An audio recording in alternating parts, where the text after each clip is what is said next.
head into night 3 of the World Pool Championships, coming to you live from Jeddah in the Kingdom of Saudi Arabia. It was a dramatic, star-studded afternoon session. Tonight promises to be no different at all. So sit back and soak up another 4.5 hours of back-to-full action. Good to see you. Welcome along to night 3. What twists and turns await us this evening? Well, along for the ride, JJ, Scott Frost, and Carl Boyce. Good to see you, gentlemen. Now, this afternoon session, we focus on the winners' qualification. Tonight is more eyes on the winners' qualification, on the losers' rather qualification this evening. Some big names in the mix as well. Just shows you how competitive this field is, JJ. Yeah, absolutely. We know who the big names are and why they're called the big names, but it's just they're just a little bit better than that next tier. It doesn't take much in 9-ball pool, whether it's the pool gods or you make a few mistakes, or the combination of both to get beat. So we got a number of guys that played this afternoon that are playing this evening. It also seems to be that the young guns are putting the pressure on the more experienced players, and you're finding that as well. Yeah, you could say it's surprising, but really is it Destiny, AJ Manis, Brody Regulario, both young Filipino players that we keep looking to break with. It could be their week. They're the guys that would have put Philippine meat and others in the losers. Carl, who's the pressure on most, do you think, this evening? Oh, there's a few, isn't there? Obviously, Filler, SVB, Philippine, Alvin Ocean's under a little bit of pressure. Probably just all the big guys who've won this tournament before, you know, they know what it takes to win it. You don't want to go out in the double elimination round or the name of the hat. So I think it's going to be a good night. Very much looking forward to it. Well, it was a star-studded afternoon session, wasn't it? And this evening promises to be no different if you missed any of the action this afternoon. What an afternoon, and what a comeback from last year's oh-so-narrowly beaten finals. This time, though, Albania's Ekman Kaci snatched the verdict after a deciding rack thriller.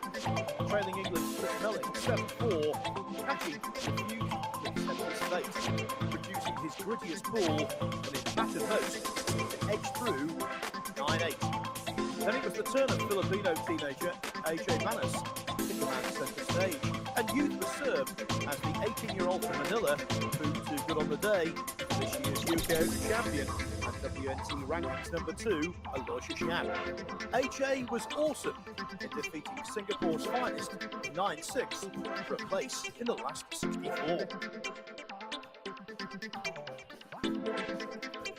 Yes, and it's the confirmation of the results then from this afternoon. AJ Manis booked his place in the last 64, as did Jason Shaw. An easy all.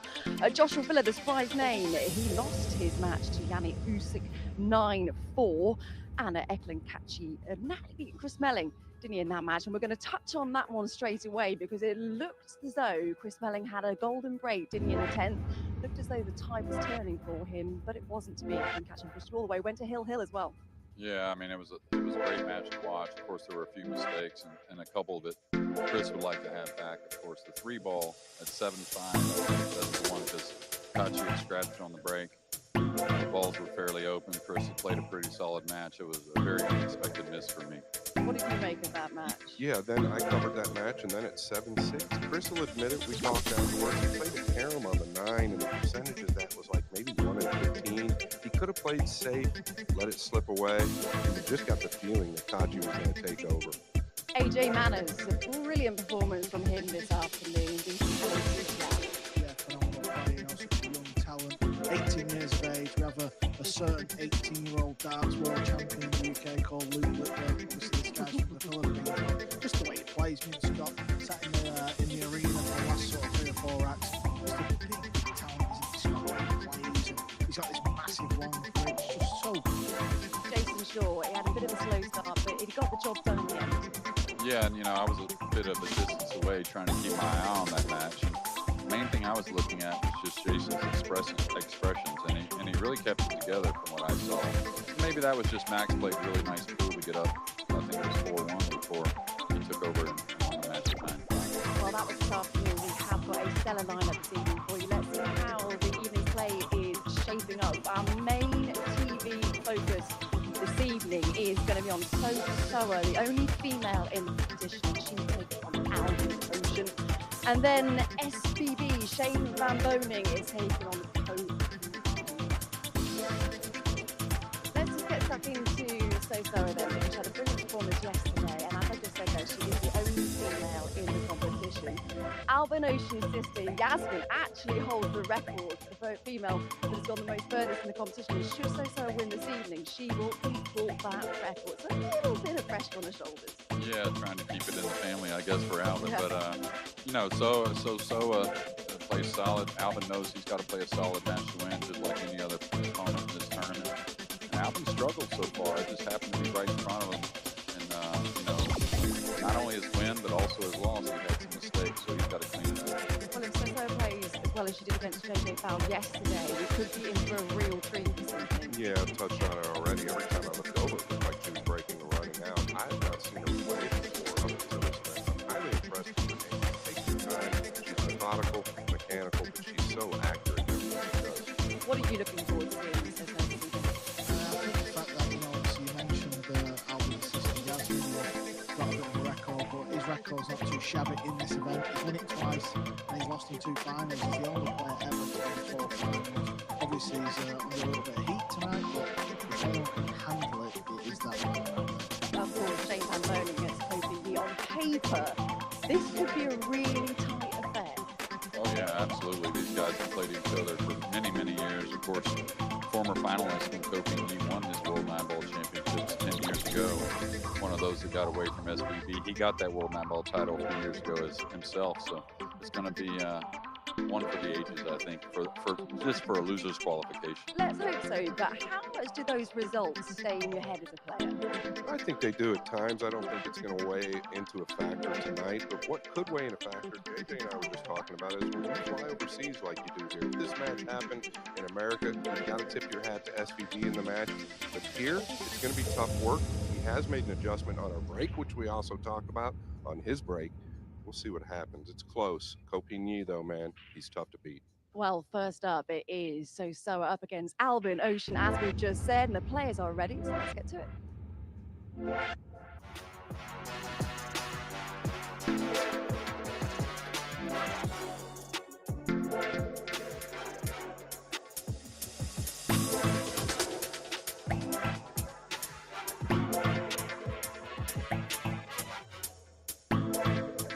Opening the action on the main table, representing South Korea. Give it up for So-Saya.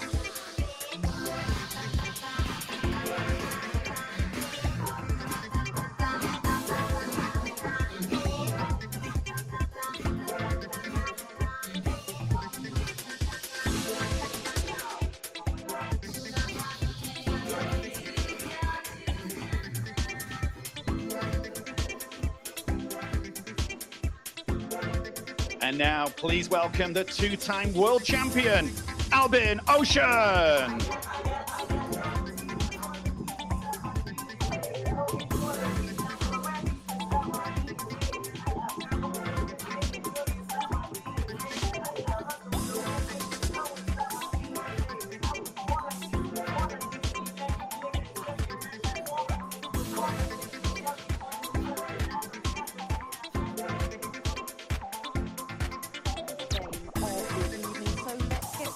Shall we? And say very good evening to JJ and Michael. Thanks, Anna. Good evening, everyone. Albin Ocean is a multiple world champion. Been to the final of this championship more times than any other player ever. But tonight, could go out before the single elimination stage for the 2nd year in a row.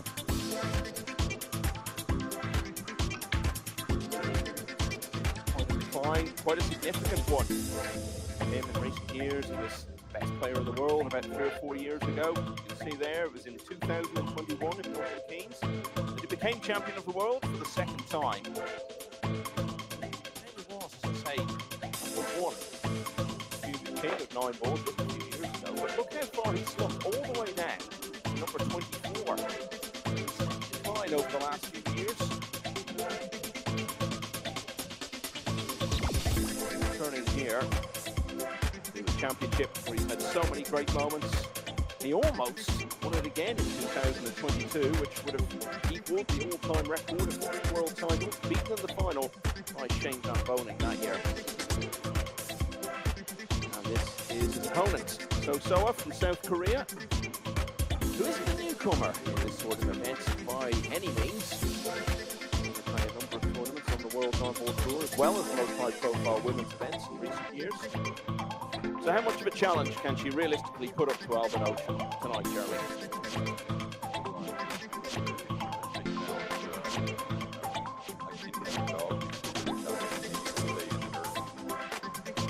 I've played some ladies in events before.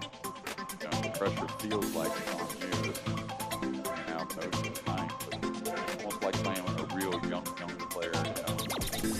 Maybe got a special invite of some sort because they're a phenom. But Alban's had his struggles here so far. We really haven't seen the results we're used to from him here in the last year or so. So he's got to play his game.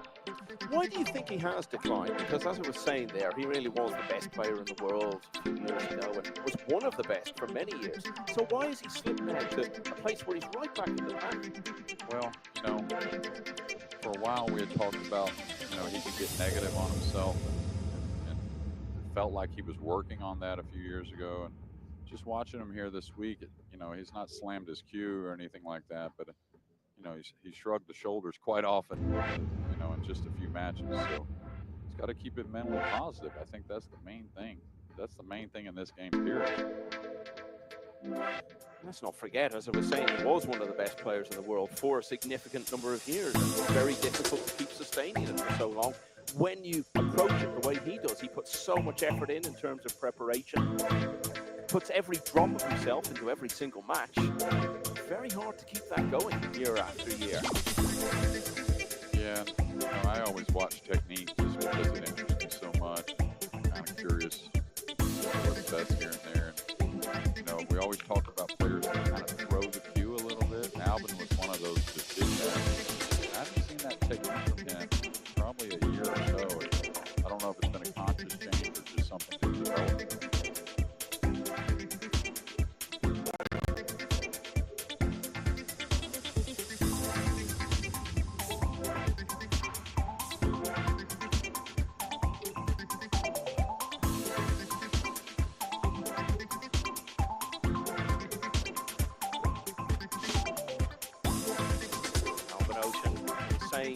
So much success in this event. He's also been very associated with the World Cup Tour for Austria a couple of times.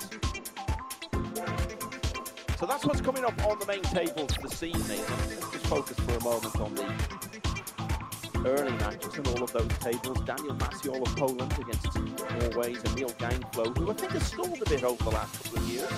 Maciol certainly not. He had a big semi-final earlier in the season. So did Tyler Steyer, the American. He plays Petri Macklin, the veteran Finn, on table 3. And first up on table 4 is Alexis Pechelj, former US Open semi-finalist, and Mohamed Babad of the host nation. But all eyes also drawn to the second match on table 1 this evening, Jeremy. Ho Pin Yi against Shane Van Boening. That's got to be one of the best matchups we've ever had on the loser side of any event. Absolutely, Michael. I mean, that is the headline for the entire evening, certainly for round 2, but if you look at round 2, you have 2 Saudis that are going to play in the qualification. So we have several that got to this point last year, but none made it through. So we're going to get one into the final. Then you got Piers Ladudas against Alex Pagman. What a heck of a match that is. Claudio Cacci against Oanan as well in the Philippines. So as we expected, losers qualification for this one great matches. Yeah, and it really is a situation now where no more second chances. It will be actual single elimination from tomorrow, but it's effectively the same thing now, because if you're in this round, it's because you've already lost 1 match, and if you lose 2 in the double elimination phase, you are on your way out. Ocean gets the edge, the lag, and he will start us off. And as it's been throughout the first few days here in Jeddah, it's a race to 9.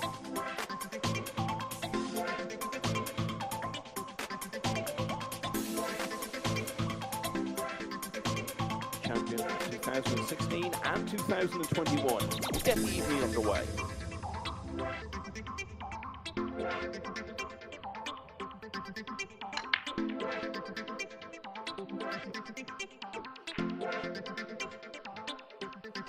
He's made 3 balls on the break. He's got a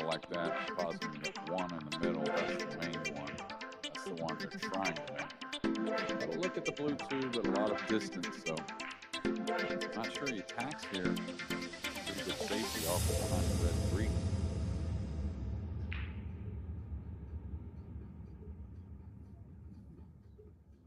can see a very left-eye dominant right-hander.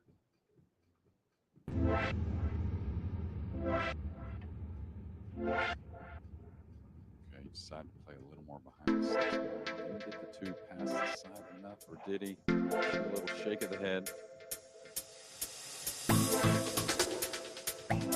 I mentioned that we've seen So-So play in a lot of events on the World 9-Ball Tour over the last few years, and one of those was the Premier League, Leicester, in the spring of 2023. In the field of 16, she finished 14th, but she did win 4 out of her 15 matches, and one of those was against Northern Ocean. Yeah, I mentioned those games. I think it was last night. I'll tell you what, she beat Earl as well, so you know she can keep her concentration at the table. Not all so easy to play with Earl.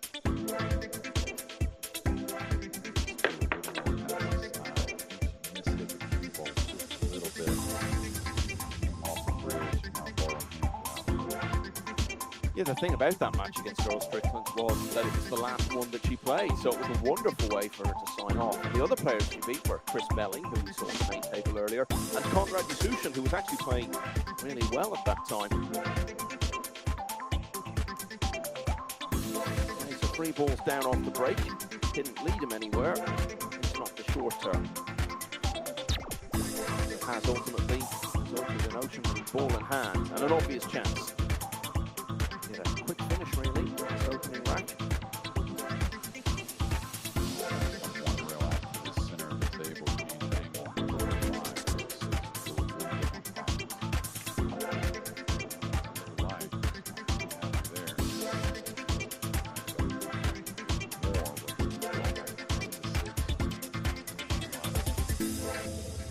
Power to try to get back out to 6 feet right.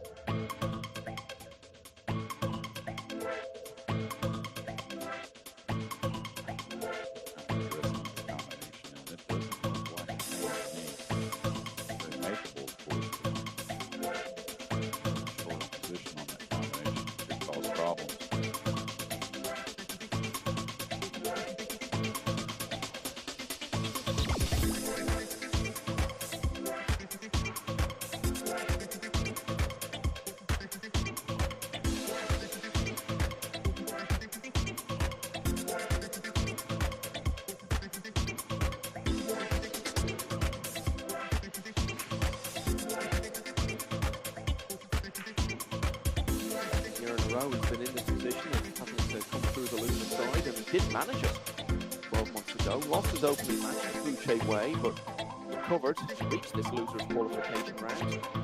He was heavily beaten really by Johan Chua, going into the semi-finals.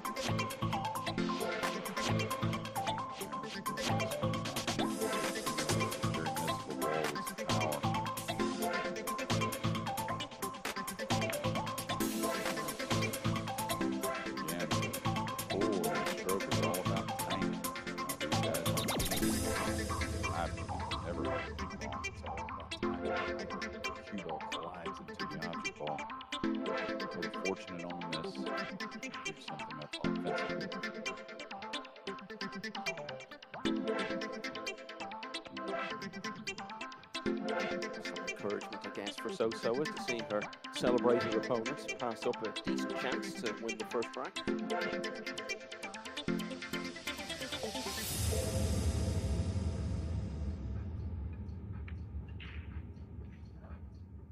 Well, she may fluke it.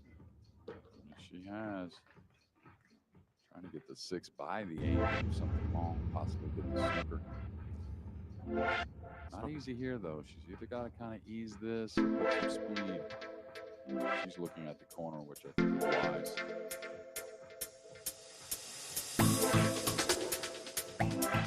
Fluke won't do any good for that temperament of Albin Oceans that we spoke about. Himself to blame, really. The chance was there. That 6 was a really mistake. Shot or 2 prior, missing position.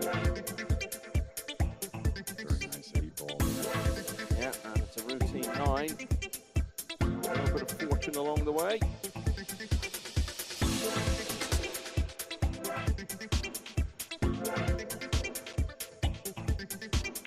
The rack, which started with Alban Ocean, only 3 balls off the break, ends So-Soa on the only ball that really matters.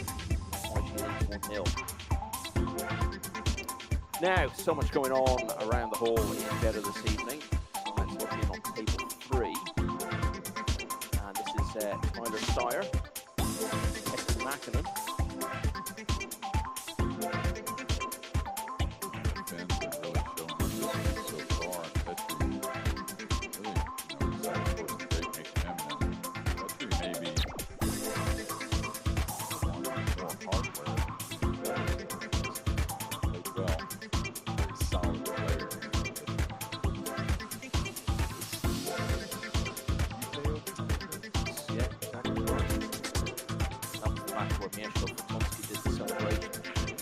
Race to 10, and then we thought he needed to win another one. That shot is actually quite reminiscent of how Mackinnon played in that semi-final. The nerves are really there. The guy that's very, very consistent. Janiowski had a wonderful win earlier today against Joshua Filler. So our first look this evening at the break of So-Soa. What do you make of that, JJ? Well, a little thin there on the bottom. Gonna flirt with some scratches in these lower corners and really lower your percentages on producing shots. You did get the one down though, and a lot of players miss a little thin early until they get out. Pretty easy safety here though. You just got the right side of the field. Ball back towards the bottom rail. Tell what you have.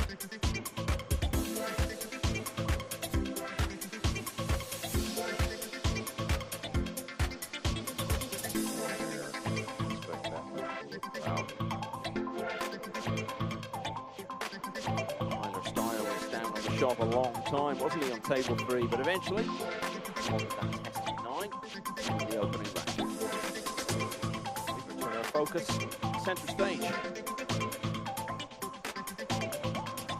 Get at this. Position is not the easiest thing. Slide 5 and 7. Bet on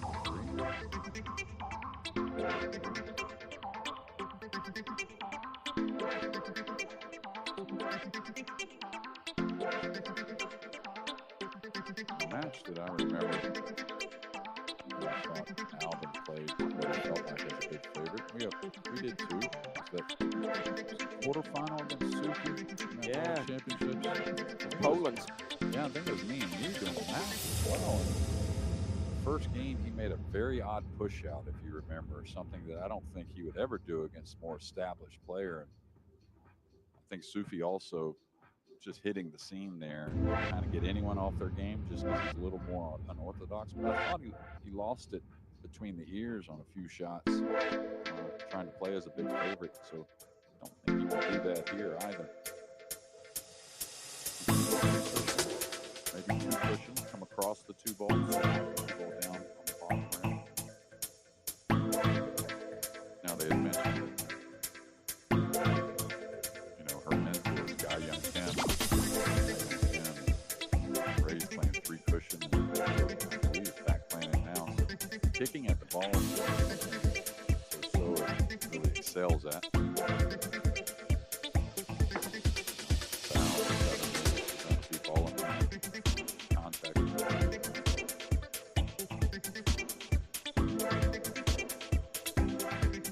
Tricky little out though. That group of 5 balls near the back.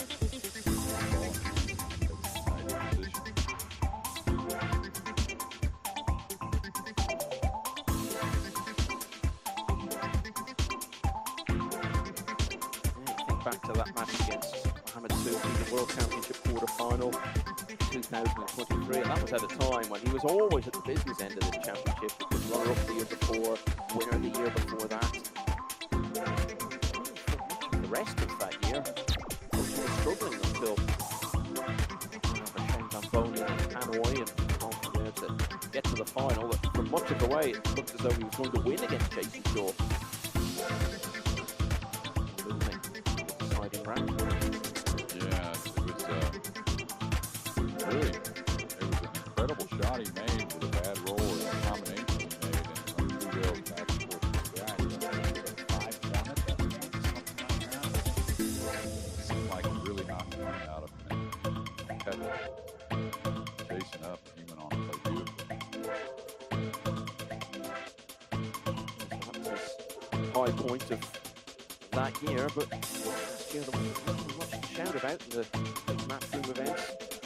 They get to the quarterfinals of the UK Open. It was Petri Macklin actually who beat him there. So that was the only time he got that far in any of the matchroom tournaments last year.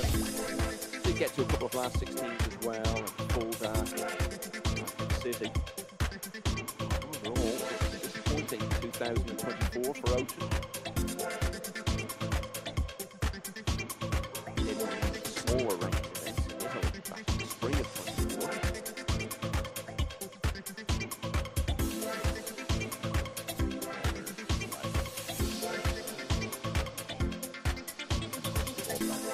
With Brown in the middle.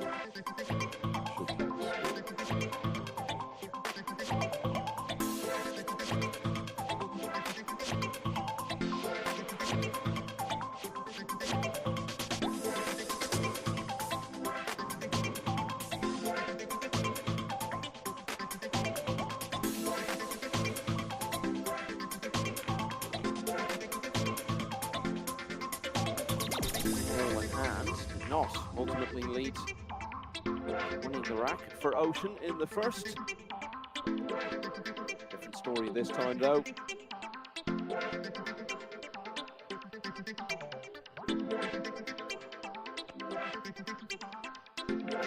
And so we're level at 1-1. David O'Cady, who's been a semi-finalist in the World Championship before, lost the opener against Lou Tay.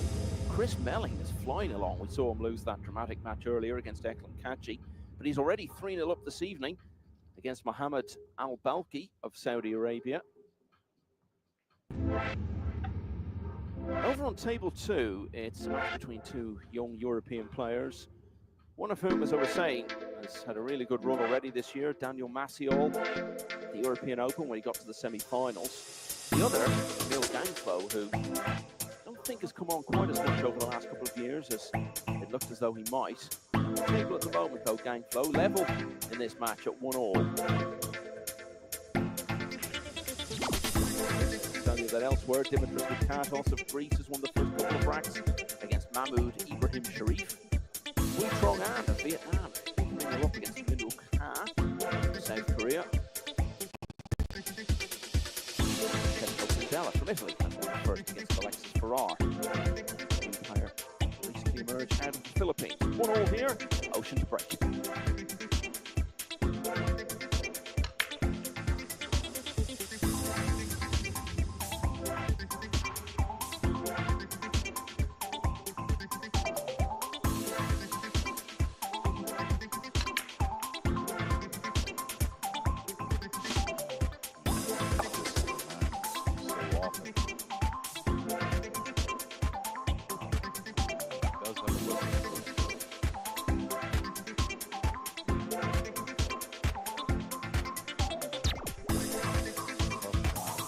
Very tough shot in position. Takes a lot of power near the rail.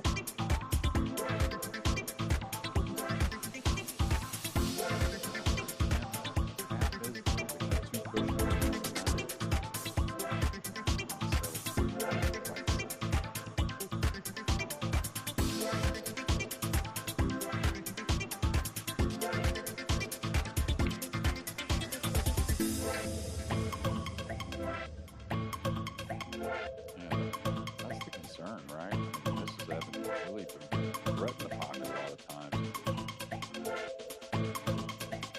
Just get a bit baffled. Does that betray a lack of confidence that maybe comes from the fact that he's declined so much over the last couple of years? Yeah, I mean, it's really hard to put your finger on it. I mean, the one thing I can go through, of course, because this is so great.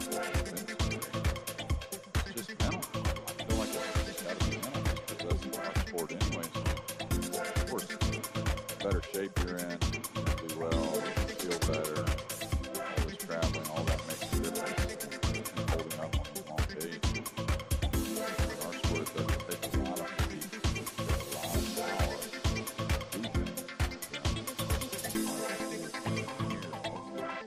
Do you think you've become a victim, really, of being so successful? Because for a few years there, he was so consistent. He won a number of big events, did well in so many other tournaments. Does it get to a point where, when you have the inevitable dip from that a bit, where you start to slip below that level of consistency, that maybe that's got into his head a bit more than he should have let it? Absolutely. I mean, I talked about it with SBB, who's a little older, of course, now. I talked about it earlier that does SBB have to, rethink that he's still not going to make a lot of mistakes, but when you're going to make a hair more than you used to, maybe you have to, give yourself a little mental therapy behind that. So, and sometimes for these guys, it really just takes playing that one really good match from start to finish. Maybe one or two of those in a row to where you realize, hey, it's okay, let's relax. Still got it. I think maybe that was what happened when he had that win against Van Boning in Hanoi, and then that set him up nicely for the rest of the tournament, which he almost ended up winning. But in that case, I guess it just didn't last for him. This rack is not going his way at the moment. So Soa back in here, having just been handed a potential opportunity to regain the lead. Yeah, it looks like she can go one across, maybe even draw that for the three in the same time. Now she can do the same if the four doesn't pass the line.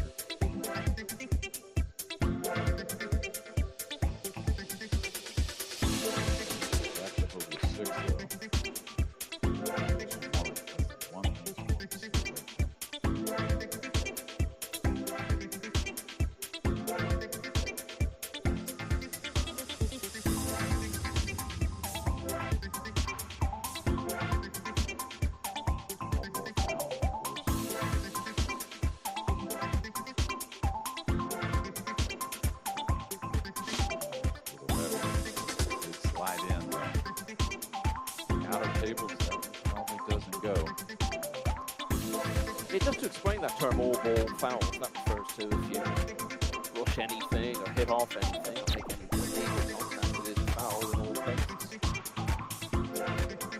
doesn't matter what it is. A couple times, years and years ago, I used to watch pro events before I played professional. The ladies played a lot of events alongside in their own event in the same venue and the tournament as the men. I saw some fouls called for the ladies have longer hair, where the hair just kind of swung over and just grazed the ball, didn't move it at all. Foul got called. I think our days of completely paired fouls are long gone. Yeah, the only way that would happen is if it fell out. Well, every chance of that. Yeah, but would that be a foul? Yeah, like we talked about, like any underdog, just want to stay in it early. Get a lead. After the point, that's how you make these upsets.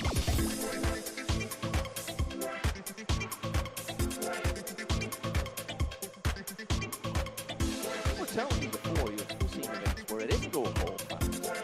Yeah, I mean, not really pro events as much, you know what I mean? But a lot of regional events you still play. Amateurs can play with the pros. They don't have to referee whatnot.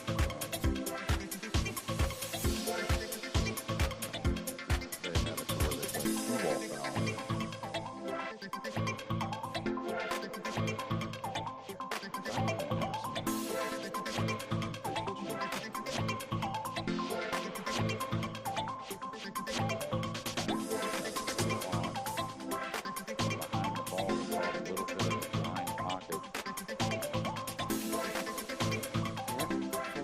Category of missable.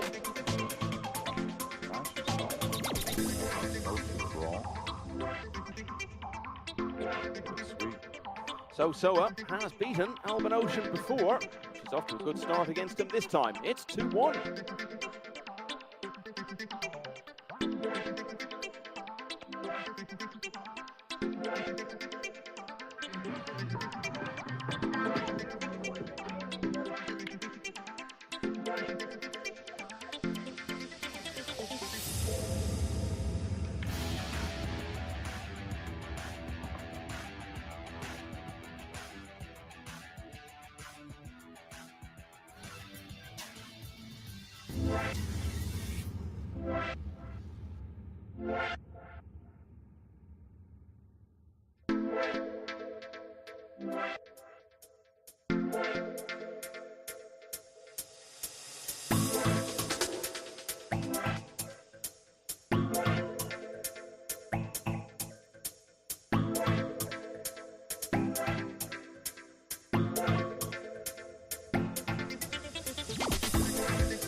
Here in Jeddah for the second year in a row.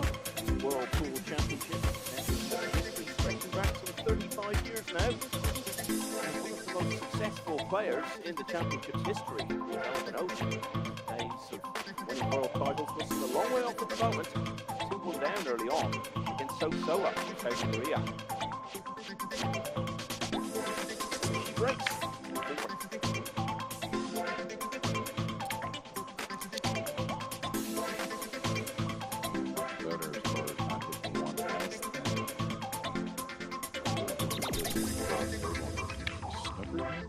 Was a little thinner than I thought. Actually, the kiss is what brought it more up the table. May see our first push out.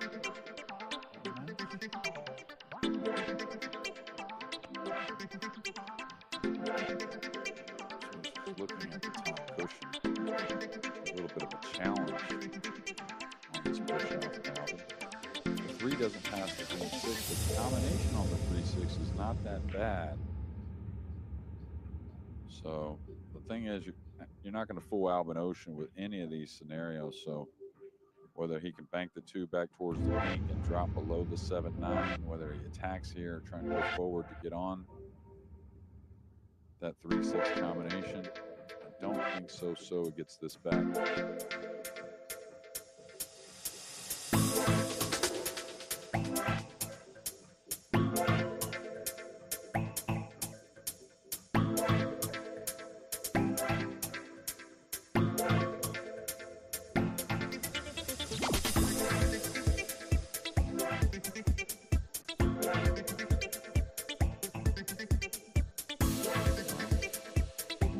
tells me that shot I was talking about, banking the 2 towards the pin and dropping the 2 ball below the 7-9 is a double kiss. Allen would recognize that shot for sure. So he doesn't want to attack on the 2 ball. She's going to attack and try and drop on the combination.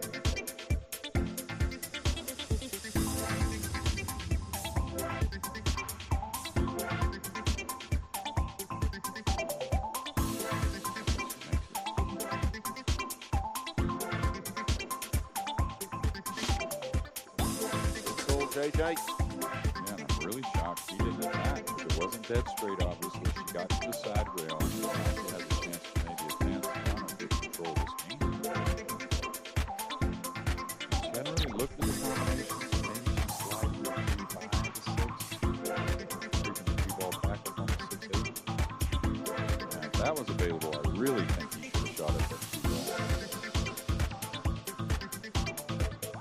Really good percentage-wise, but that's a lack of confidence a little bit, not wanting to take that 2 ball on Michael. He won't have forgotten that he lost that match to So. Although it's only racing right, it's in his head somewhere.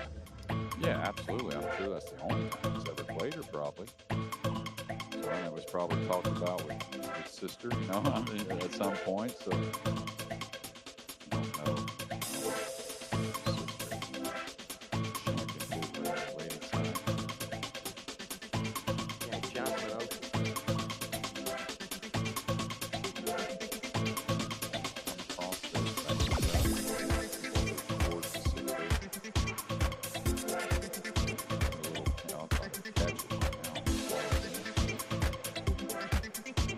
Talking earlier about his history and getting frustrated, and okay, he hasn't come out quite as explosively so far tonight as he has in the past, but we saw the slim shoulders there. The previous racket saw that sarcastic nod of the head. They're not good signs. No, not at all. Like anything in life, you can get in their own way as much as anyone can get in their own way. I don't think, just because they haven't played much, she isn't going to feed off that. Also, she's a very experienced champion in many ways. I'm sure the players on the ladies' side are very similar at times.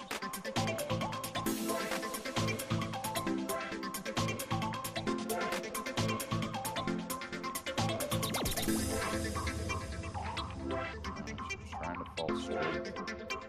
A lot of times, you know, there's only one straight, right? If you come up to the center, you get more of an angle, and now you work the ball off the rails, a couple rails back to the 6. Go off the other side here. She's trying to move the opposite ball. Let me look at the thin purple on the right. Possible to get the 7-9. If she didn't get the sucker here, it's somewhat easy to turn something around, but what a good hit.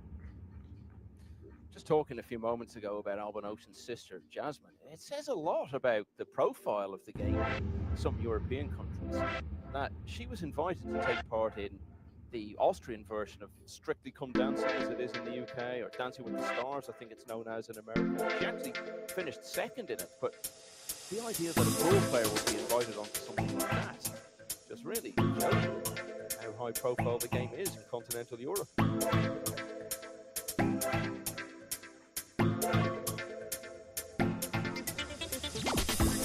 The eyes are still good, I'll tell you that. It's a thin one.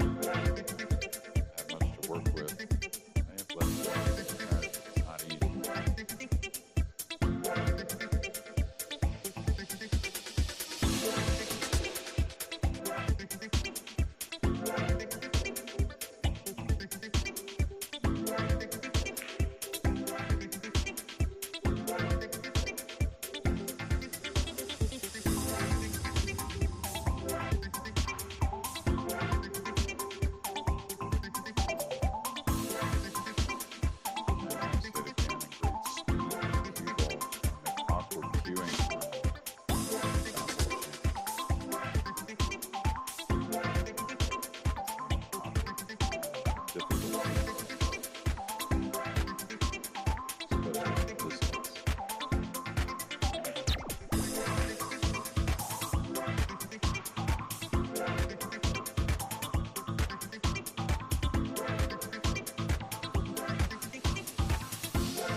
slumped shoulders again. No wonder after that.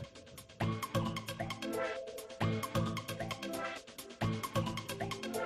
this is a slick table, so she's going to try and check this a little English.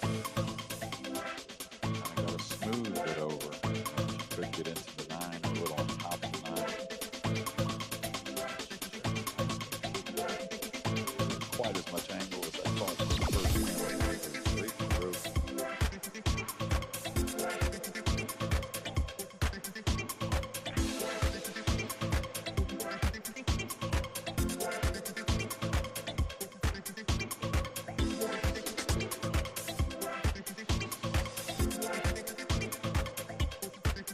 Another event we saw her in a couple of years ago was the World Cup tour, where she was to play for South Korea.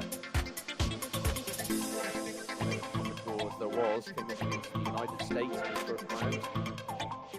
Shane Van Boden and Skylar Woodward. Comfortably. Of course, at the World Cup, every match is on the stage, it's only one table, so goes in the bank. So, she's going to put another rack in the bank here. Ouch. All over the place early on. Passing up easy chances. Missing balls by wide margins.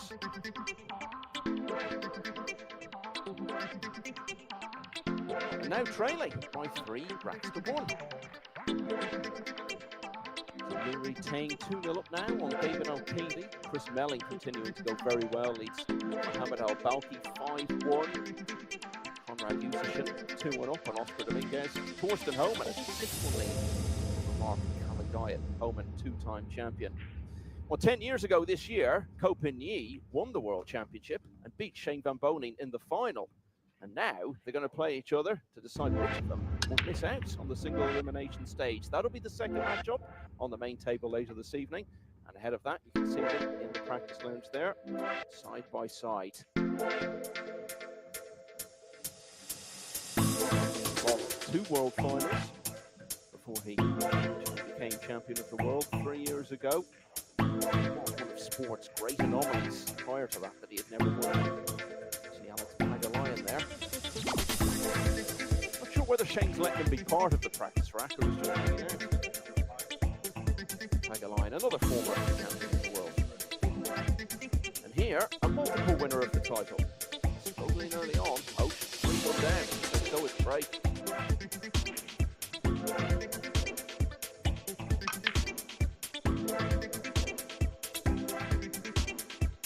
Out of 3 now, making the 1 in the sides. He's got the 2 down as well. Got to go at the 3, Jake. Yeah, very good go. A little distance, a little off angle to get easy position on the board. Get the 5s back up the table. She's kind of straight. She'll just hold there, maybe draw the 4 and the 9. So it's the left side rail. This could be as commanding a shot as it gets. Really in this round.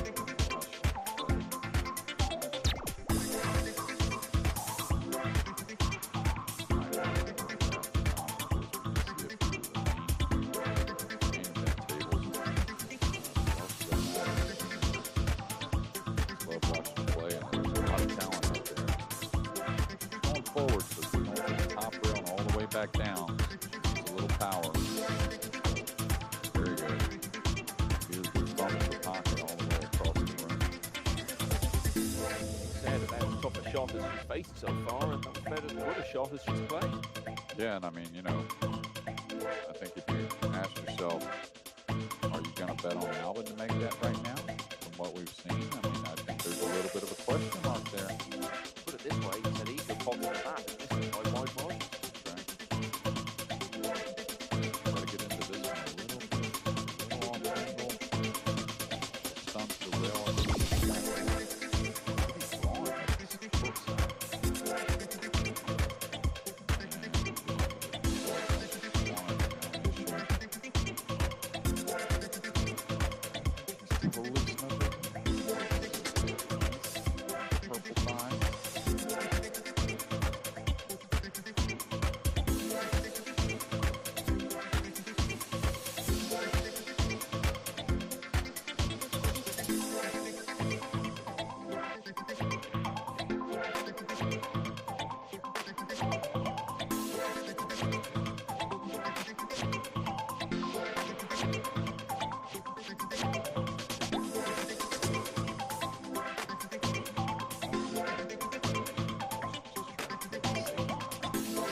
left. Didn't really get her very far, so she's got to start rising up some of these chances. Probably in a frustrated figure so far.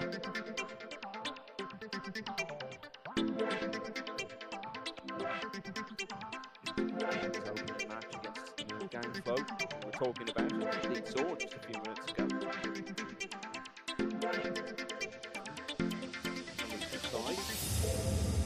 James Aranis, who beat him 9-5. And I think he had a 3 or 4 to 1 lead in that match against Aranis. Yeah, he definitely made the better start, but it soon faded.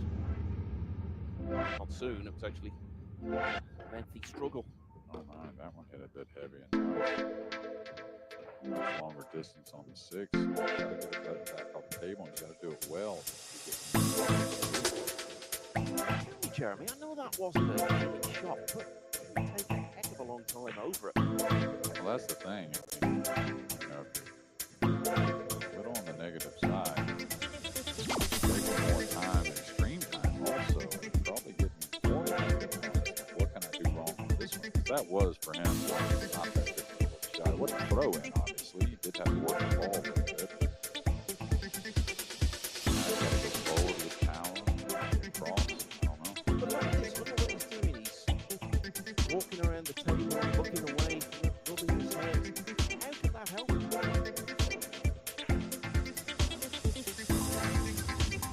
No, it doesn't help.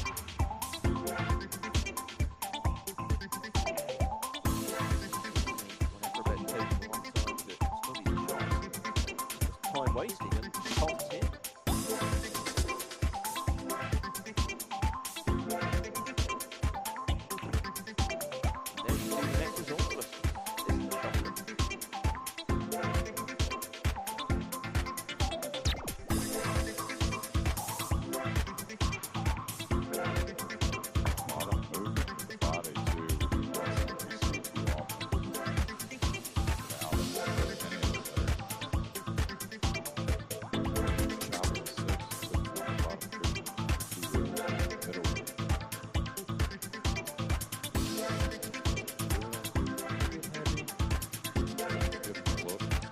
Good with the cue ball as far as the speed, putting it near the rail.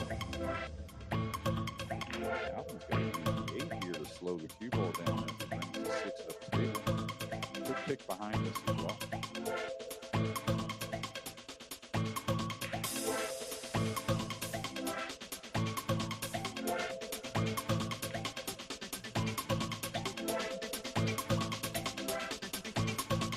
Not a bad shot, I have to say. This would be great for brain count. We'd love to see inside the players more. Imagine what tales you could tell us about Alban Ocean at this moment. You better wear a fire suit in there if you are.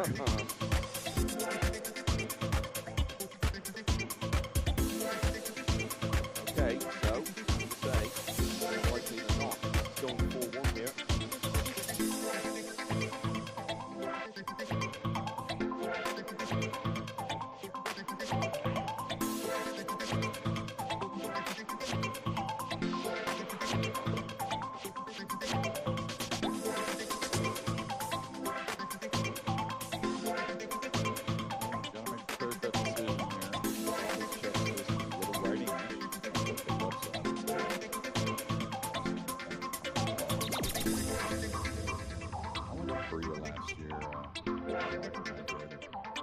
Splendid place, by the way. Really good. That's where the slick table is. You know how it reacts. Bounces a little on top of the time. Pool scene, of course, 3-cushion billiards is the biggest game. That's why that young can't make it pool anymore. She's back to the 3-cushion when she started playing. But the pool scene is growing heavily.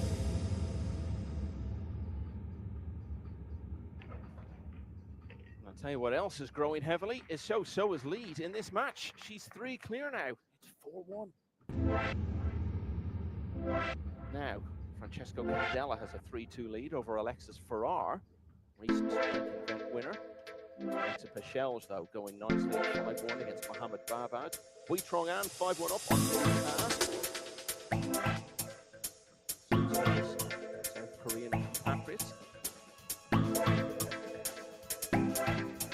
there you can see that from Alvin Ocean on the 6. Reaction from him, and then moments that so had. Left herself a 9 ball that she wouldn't have intended to. Positive that anyway.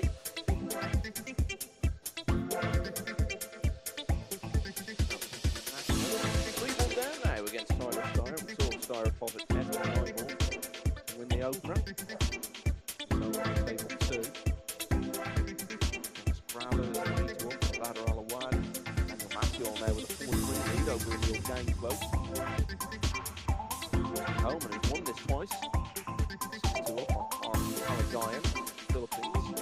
Conrad Yusuf, 3-2 up on Oscar Dominguez. Chris Melling has a big lead at 6-1. There we go again then. So we're leading 4-1. She's made the 1 on the side again. She wasn't that far away from getting the 9 as well.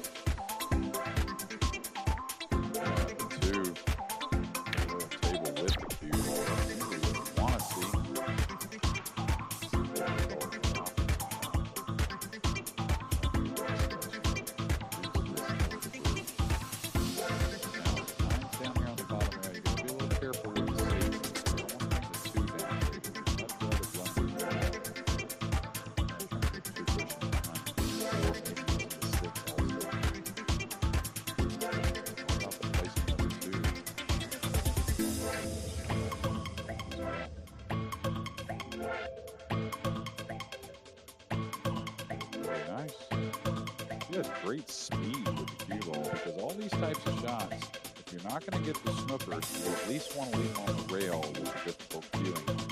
Because I mean, right now, again, Alvin has to put speed into this hitting shape. If you like his chances of making it.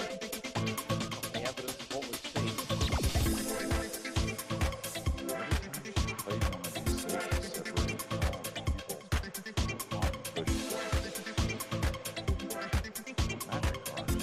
really good on the slip table.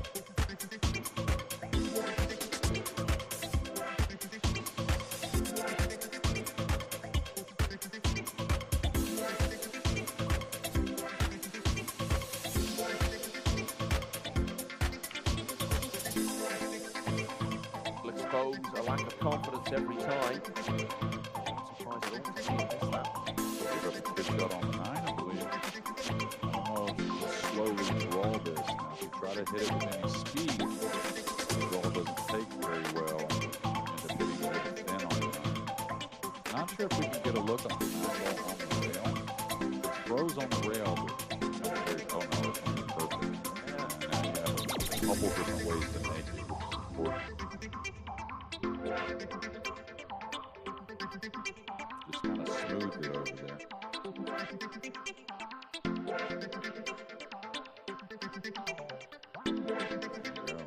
Big story developing here. Soa has now won 4 racks in a row, and remarkably, she leads the multiple champion of the world, Alvin Ocean, by 5 racks to 1.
So of South Korea played very well in their last match against JJ4 to get through to a loser qualification round.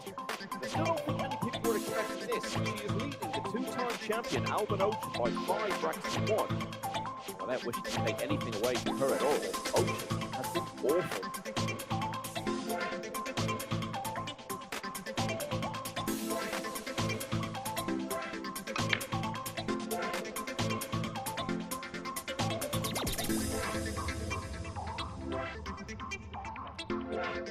She's been great with the one in the side also. And now I don't think anything offensive very noticeable, but it should be a tidy safety to start game number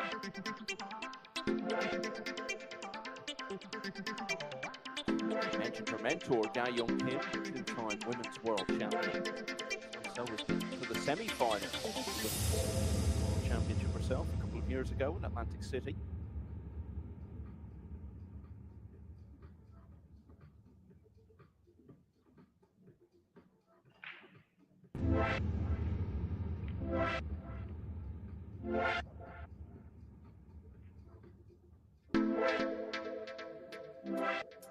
Exactly what she planned with the cue ball.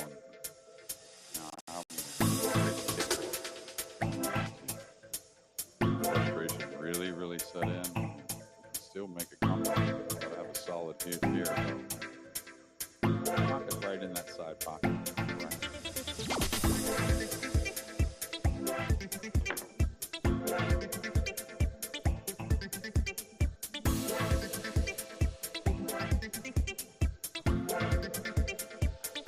To a point, JJ, where a player, even one of Ocean's pedigree,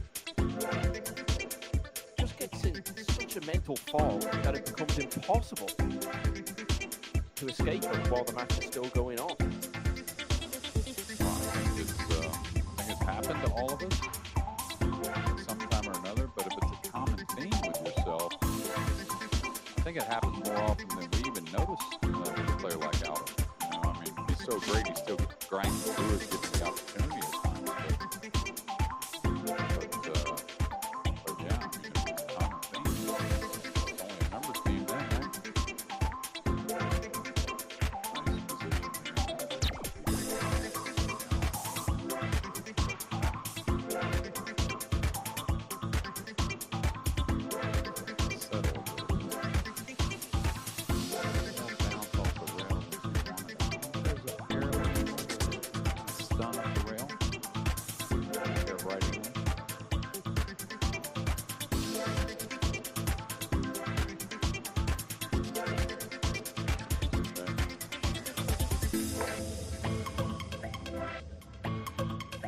Said she did beat Ocean in the Premier League over 2 years ago, but that was in a race to 5, and it wasn't the World Championship, it wasn't a race to 9, so this would obviously be a massive landmark in her career if she could win on this stage against a player Albin Ocean standing. And of course, for any player, a big part of the challenge is getting across the line when you get to within a couple of racks of 50. It sure helps if you've got a big lead when you get to that stage, you can afford to have 1 or 2 mistakes. That's the way it's heading at the moment.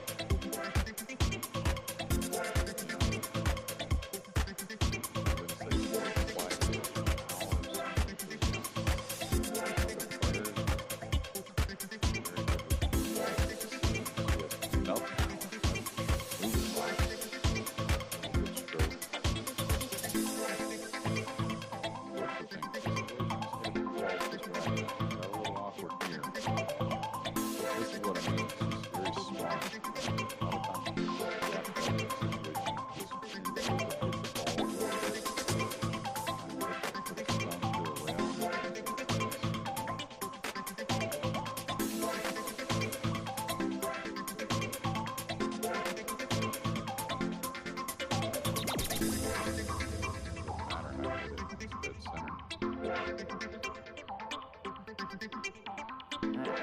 another rack where the outcome is looking inevitable.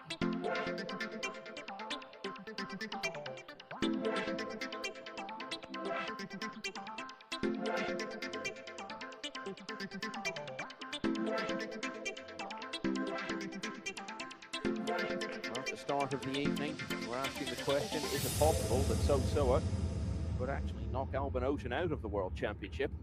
Surely now we have to say it is, and at this rate, it could be by a landslide. It's 6-1. Now, let's see what's going on elsewhere. This is clearly the big story at the moment. But let's look on table 3. Tyler Steyer was 3-1 up on Petri Mäkinen, who got to the last 16 of this championship before. Mäkinen then 3-2, but as you can see, Steyer at the table go a couple clear again. Dennis Grabber, who's been a World Championship quarter-finalist in the past, 4-2 in front against Badr Alawani. Daniel Massey, 5-4 up on Emil Gangflow. Paschal now 6-2 lead over Mohamed Babad. At home and just needs a couple more to make it into the final 64. Mark Callaghan 7-2 and Conrad Yusufin with a 5-2 lead over the US player Oscar Dominguez. Chris Melling 7-2 up on Mohamed Al-Balki. Rudy Tang from David O'Tate, a very experienced Spanish player. It's 3-2 there. Here, almost unbelievably, it's 6-1 to Sosoa. Here we go again. He's made the one on the side every single time so far.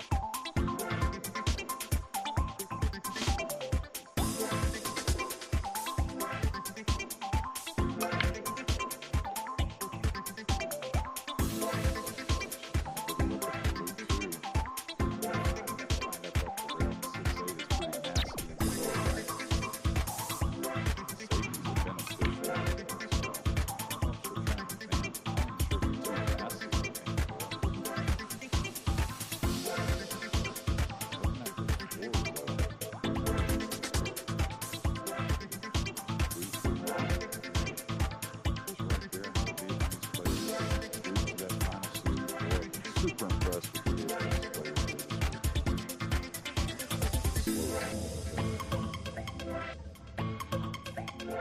Yeah, Wei Chong-an 7-1 up on South Korea. You mentioned a little earlier you were in South Korea last year. Was that on a coaching trip? Yeah. Actually, right after the Reyes Cup.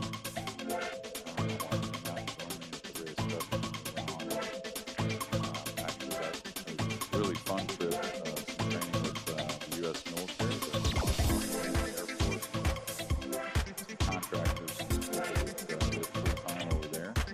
Big cool scene really fun. I remember you telling us in the middle that you were going over there.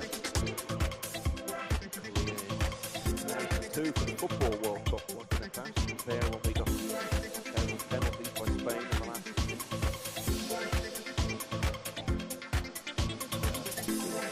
Long there as we wanted. We really enjoyed our time.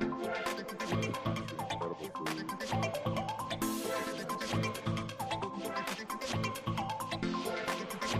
Try to make it.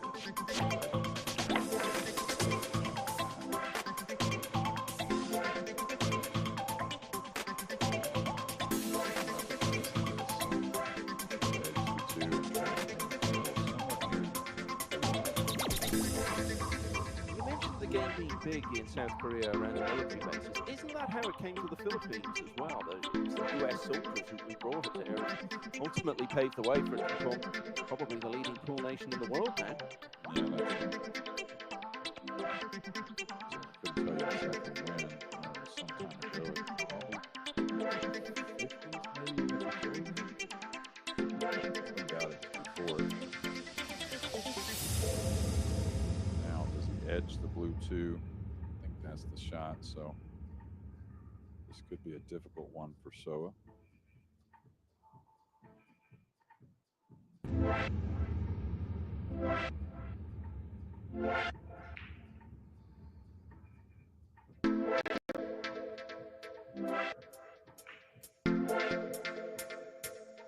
don't know if there's a gap.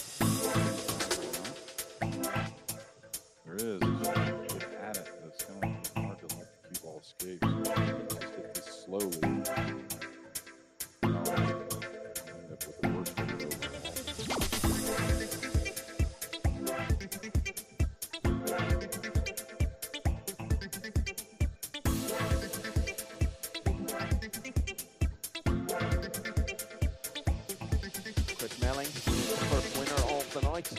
quarter-finalist in this World Championship 12 years ago.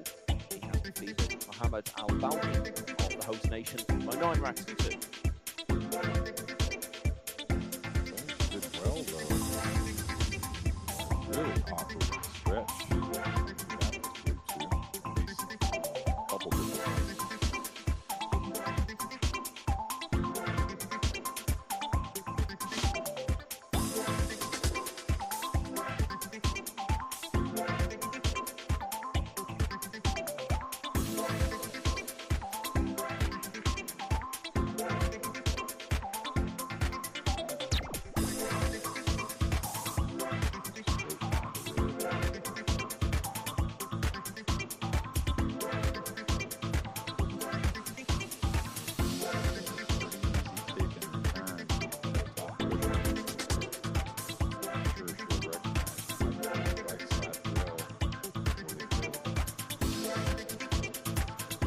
Ways to hit this, there's a couple ways you can hit this and still get the same number. A lot of times when you actually hit this kick shot, it's a very difficult hit in return. There's 2 cushions, could go 1 cushion catching the 2. Won't be ahead of speed.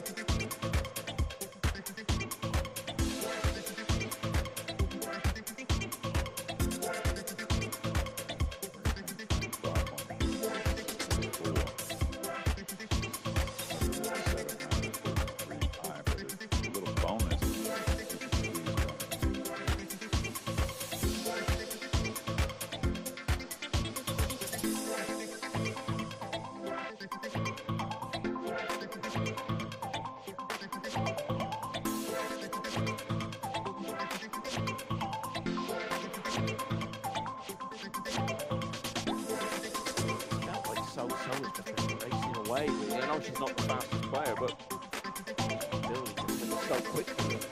I feel like it's taken long for Ocean to get into this position. So does this maybe help them a bit just to slow things down a little bit? Perhaps give them a chance to mentally regroup, or does it not favour either player? If it was just an open shot and get out one time, that's the one he really needs. Maybe make a nice shot doing so. He needs to feel good about something at this point, it seems. So what he's sizing up there is a cross side bank on red 3 to where it possibly opens up and off. So they gaining position on the thing 4 at the same time.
Going here.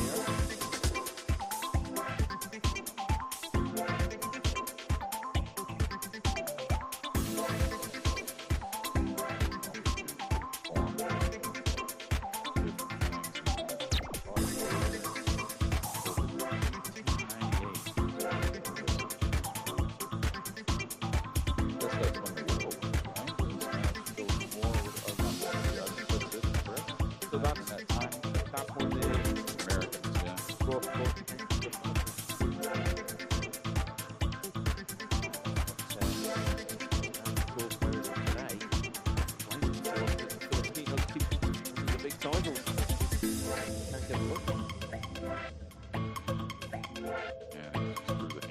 little bit there. He's wondering where's the future in this run with the 6-8 the way it sits.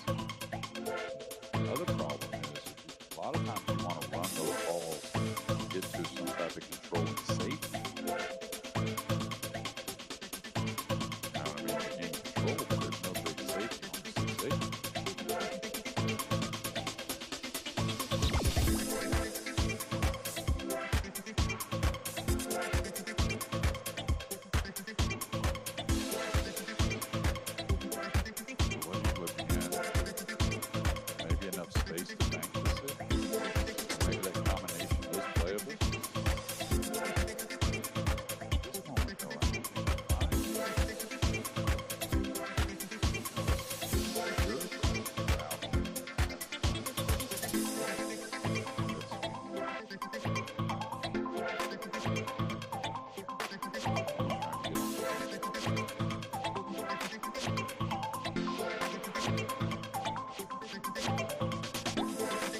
Does play the combination. The 6 is going to contact the cue ball. Probably contact the cue ball with some speed, but this isn't the kind of combination you want to roll. So watch out for the cue ball. Maybe it's on towards the lower left corner. Okay, nice and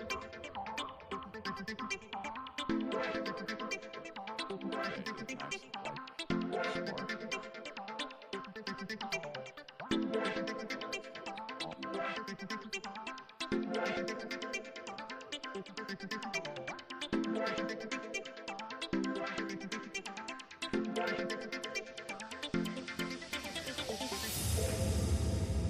He's lost 5 racks in a row now.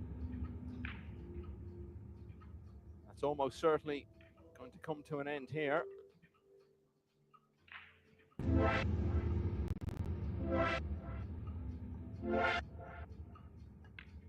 Alban Ocean is the sort of player who will stay out there all night in pursuit of a result. If he's to win this, it's maybe what it's going to take. The first step, though, on a long road to try to turn this one around. Ocean still well adrift. It's 6-2 now to So-Soa. Another winner to tell you about, Bui Trong-an of Vietnam. 9-1 winner against Minu Tan of South Korea. Alexa Pechel of Serbia shouldn't be too far behind. He was in the last 16 a couple of years ago. 8-2 up on Mohamed Babad. And Maciel 6-1 front of Emil Kango. And Estraba's got a 5-2 lead over Badr Al-Awadi. Waiting at the table, looking to get back from behind. Forced home and on the hill now, an 8-4 against Mark Aladian. Already Sushi's dominant against American Oscar Dominguez. 7-2. In fact, that's just gone 8-2. Better of it against David O'Kady. 4-3 in his favour.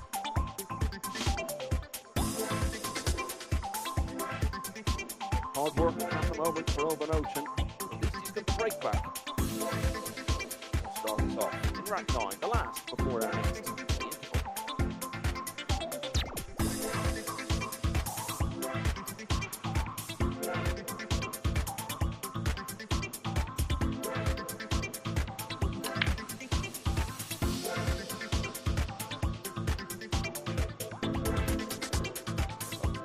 Still 100% side off the break so far. Spread here.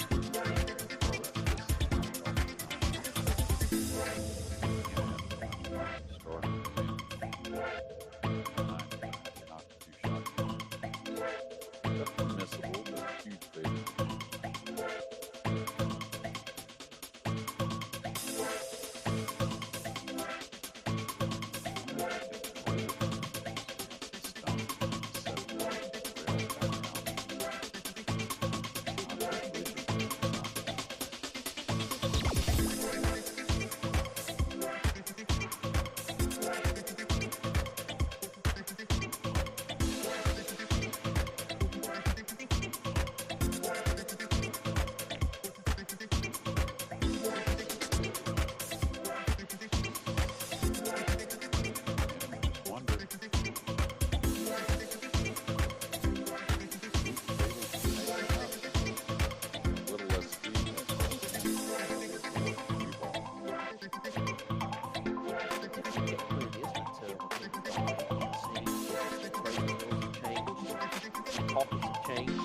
that a big part of the explanation? Because it all coincides really with around the time things started to go down the court. Well, absolutely. Percentage players, when they get in control, they get in line, they keep it in line, keep it in such a line. You're going to still have some difficult shots, but the pockets are bigger. You don't fear as much, first off. You just can't tend to go through the motions a bit more easier. You could say that about a lot of players, I think, through the years. Or not a lot of players, but you can recognize players that are much more difficult to beat on the bigger pockets. Chances are less bigger pockets. But a good call there. I mean, that's a definite point.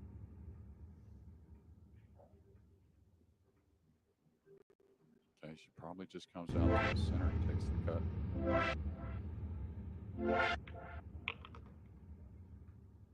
She got that down there tight. I didn't realize it was such a secure path.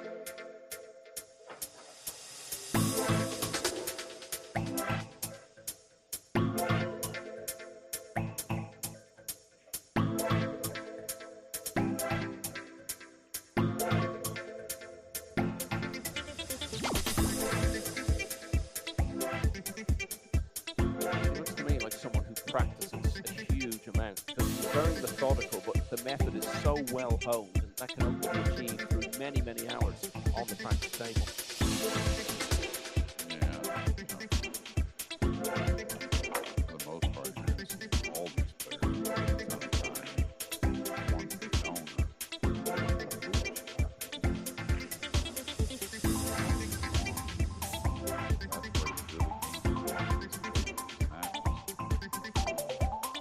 Rarely, I knew a few through the years.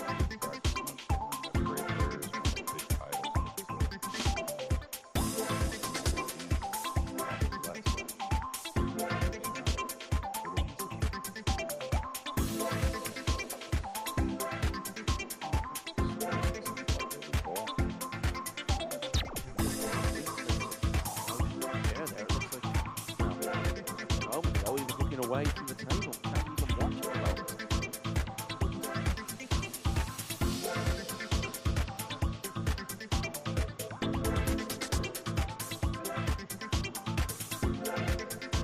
Despite his decline of recent years, Alvin Ocean has come here, hopes somewhere in his mind of equaling the record of 3 World Championship titles.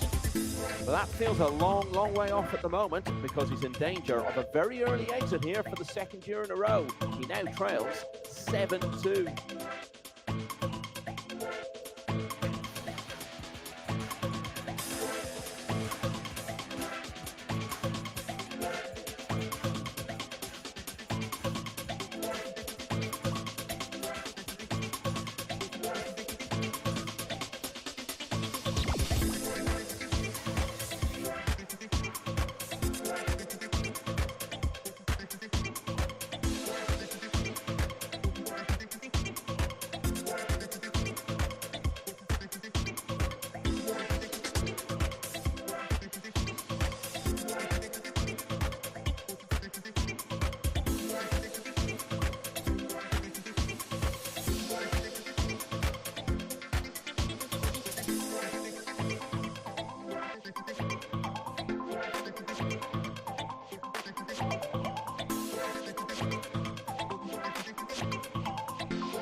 So won only 2 racks in her opening match of the World Championship against Poland's Daniel Maciol, but she got a lot of attention for the way she played in beating South African JJ Paul 9-3. Loser of round 1. She'll get a lot more headlines if she can complete the remarkable story that's unfolding here. She leads the multiple world champion Alvin Ocean 7-2, and she needs 2 more to put him out.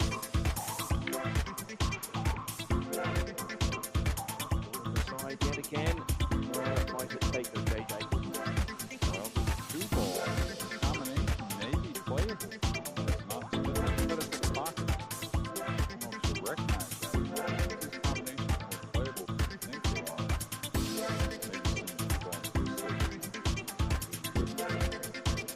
Looking at her break, by the way, I think that's been hit is by design. It's been over and over for her to be a little below the rack. She keeps making one, so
saying, Jeremy, she's actually grown in confidence. Most she's got to the one behind the scenes.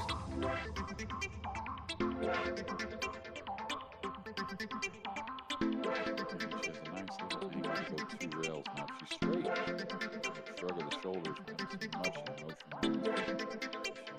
She'll have to draw the 2-ball, which is okay. Has these tools. Put a little speed on it, hard to get hooked.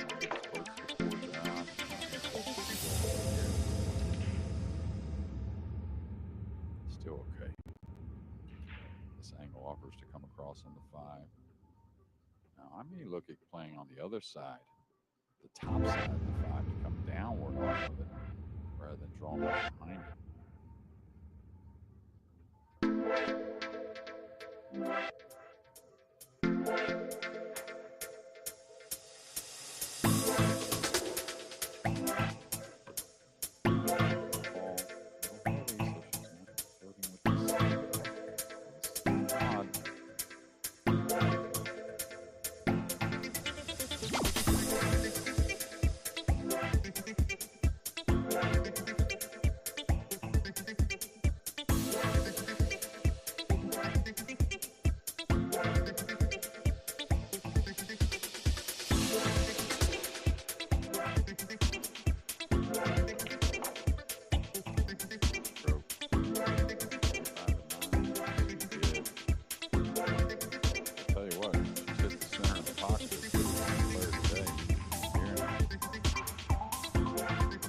said earlier about sometimes easing up a little bit, finding it difficult to cross the line and then closing in on a landmark victory.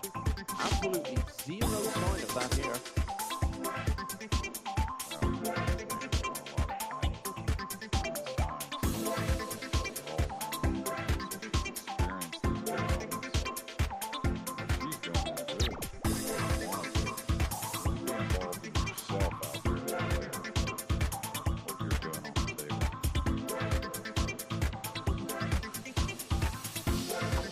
Alban Ocean is now going to need an absolute miracle. He is going to have to win 7 racks in a row because Soa now leads him 8-2. He is looking very composed in this situation. Now let's go to table 2, see what's happening over there. So this is real gang foe at the table, and he's in danger of going out here, the Norwegian. 8-4 down against Daniel Massiol. Cole, who's been doing well in so many of these big matchroom events over the last 2 or 3 years. Better than ever. The European Open in Sarajevo back in the spring when he got to the semi-finals.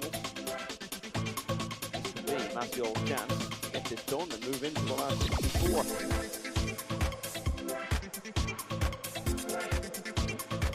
Table quick enough. Very dangerous player, Daniel Massiol. Quiet type, so forget about it. I think the time super solid.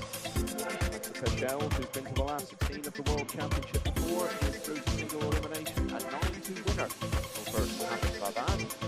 Soa has one more to get there herself.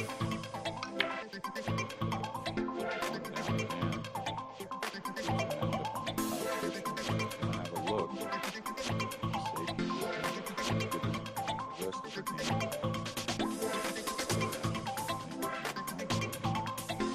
Whatever happens, because it's winner breaks, that'll be her last break of the night, so she finishes the match with a 100% record, getting to one of the sides. 8 out of 8. See anything right off that I'm in love with. She obviously recognizes it's okay. Kick behind this, maybe? She's trying to come behind the 6 with the cue ball, back the 2 down. There.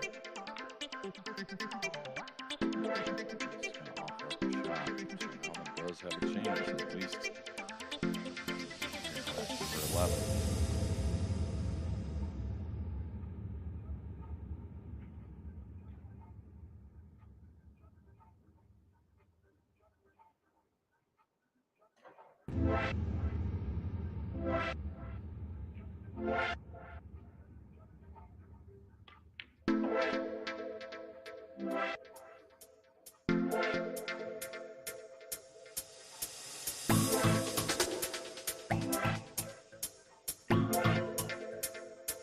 It's a long road back from here.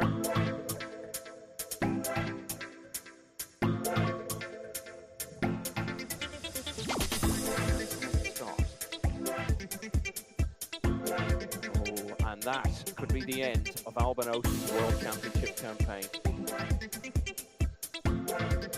Won't be the defeat that hurts him the most, or be the margin of it. It'll be the fact that he has produced about as bad a display as we've ever seen from one out the main table. So when he's had opportunities, he's cleared a lot of these racks. Maybe has 1 or 2 break-up runs, but Alban has had his chances early and he had a few late. You know, ones we talked about earlier were bad misses. They were tough shots. They didn't really threat the pocket, but there's been a lot of easy misses as well.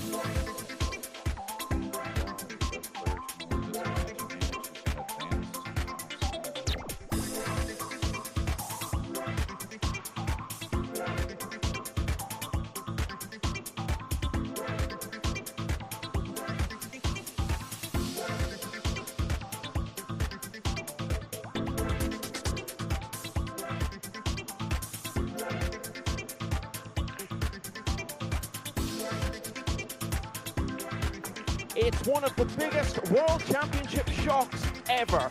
Alban Ocean is one of just half a dozen players to have won this title on multiple occasions. But Soa has not just knocked him out, she's done so by a landslide. She's the winner by 9 racks to 2 and is all smiles because she'll be back here tomorrow for the single elimination stage.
Well, what a performance from Sosa this evening. Positively sprinting into the last 64, laser focused and cool as you like, dominating against the former two-time world champ Alvin Ocean. Absolutely brilliant performance from Sosa this evening. 9-2 victory.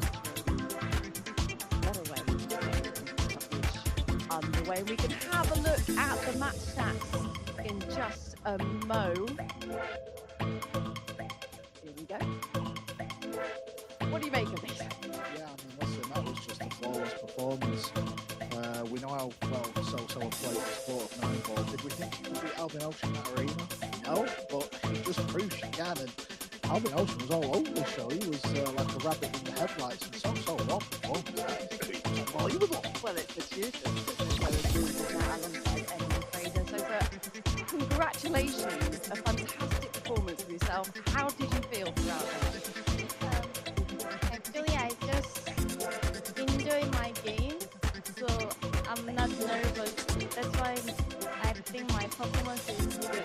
I was going to say, perhaps the fact that you were just having fun up there, I guess, enjoying yourself, that settled the nerves a little bit. Yeah. taking a lot of confidence beating a two-time former world champion. It must give you a boost going into the tournament.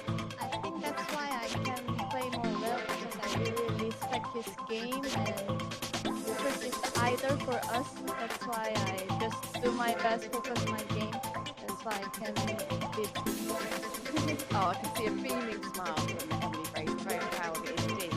I mean, so is just equal Yasmin Ocean's record, which is, of course, Albin's sister, of the furthest a female has ever gone in this world tournament. Look, and you're 22 years of age, so honestly, I think it's incredible what you've just achieved here.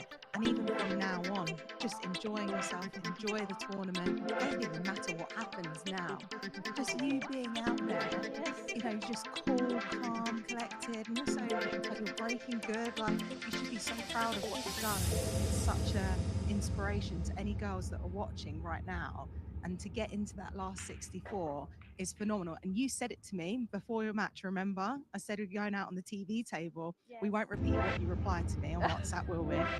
make new goal with woman, like go to last 16, and my goal is into the last 16. Then it's woman's record, right? Exactly. This is my goal. You've taken a giant step towards that. I mean, how good is it for the world of pool? Look, she's the only female competing in a 128 player field, and it's some of the best players in the world that have come to this stage. This sort of prize money at stake, and not even the money, the ranking points for you to climb up the rankings within that 128. I think that's phenomenal, but it's just that each step is a new opportunity and a new journey for you. I just think, like I said, no pressure, it's just enjoy yourself, go out there, and I just think you're an inspiration to so many girls watching you right now. Well, there's no doubt plenty of fans we know across Asia for you, and no doubt, Carl, a few more gathered up that. Yeah, without a doubt. Listen, people are clicking the channels and they thought, oh, what's this pool match? And they've seen Sola playing. Obviously, they've been very intrigued and just the way she played. And obviously, comms will have been saying, you know, she's two-time world champion, been 4 finals. She just absolutely exploded. Honestly, like, flawless. You know, to do that out in that arena, you know, forget the fact that she's been now the world champion. You know, that performance, you can win the title. You can do that, you can break like she's been doing. She's very calm, very collected, putting on the balls. Listen, So, who's been watching you back home? Have you got family and friends watching you? Yes, my family, my parents, my friends, or my Korea Federation. Thank you for supporting me. I feel like your phone is going to blow up. You're going to have a fair few messages to go to. Congratulations. Best of luck as well with the rest of the tournament. So, yeah, there's confirmation then of that brilliant performance from Soa this evening, over 2-time world champion Alvin Ocean. Quite a feat, and it was done in some style as well. 9-2 for Soa this evening. We have plenty more from, as you can see. The 5-time US Open champ Shane Van Boning is up against Kobe Lee. That's our key focus in the match next. Carl, in terms of that match, if you look at it on paper, it's really tight. There's not really much in it. yeah, I mean, listen, this is worthy of any fight. This is our good things to our. We've been in world finals, you know, they've done pretty much everything in the sport. If you'd have said to themselves, what JJ at the start of the week, 5 players who might think to win it, these two are going to be in it. So the fact that they're meeting so early on just shows you what can happen when you lose in a double elimination format. Going to go home is so tough to I was going to make you do that, but when you just see a performance like you have done so, I think the pressure is then on for both these players. More, are you watching backstage? Yeah, I mean, listen, I know obviously this match is about to go on, but I thought, listen, I but, you know, when this happens, one of the big guns,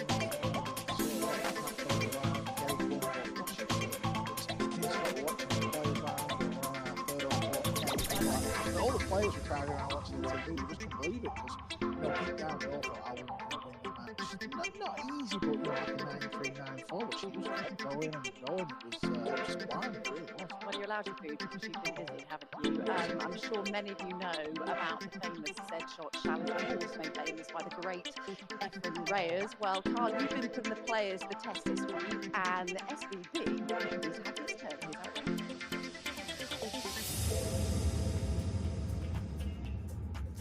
This is the most famous shot in pool. It's the Efren Reyes Z shot, and this week I'm in the Players Lounge testing the players.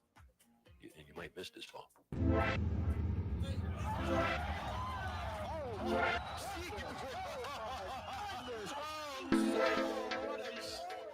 I'm here with Shane Van Boney. Shane, have you ever attempted the Z shot?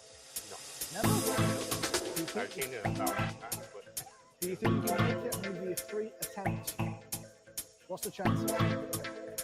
Probably 1 out of 100. 100? Right, let's see what you got. 3 attempts.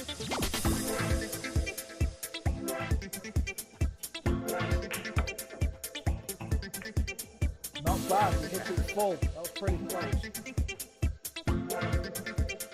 Oh, it's in the 35 full. A little bit thin this time. I can see Shane looking at the line. Nice shot. Oh, that was close. Good effort. That was close. Lucky. SBB. Nearly made it.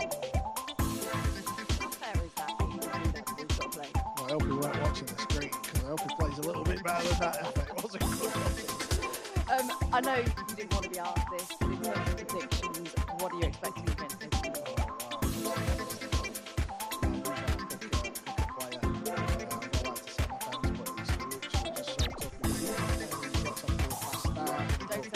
Well, they go 4-0, 4-1-0, just turn it around. But I think I've got to go with Shane Van Boney. It's not often he goes out there with the on, so I was thinking I can line. Go Shane, just go.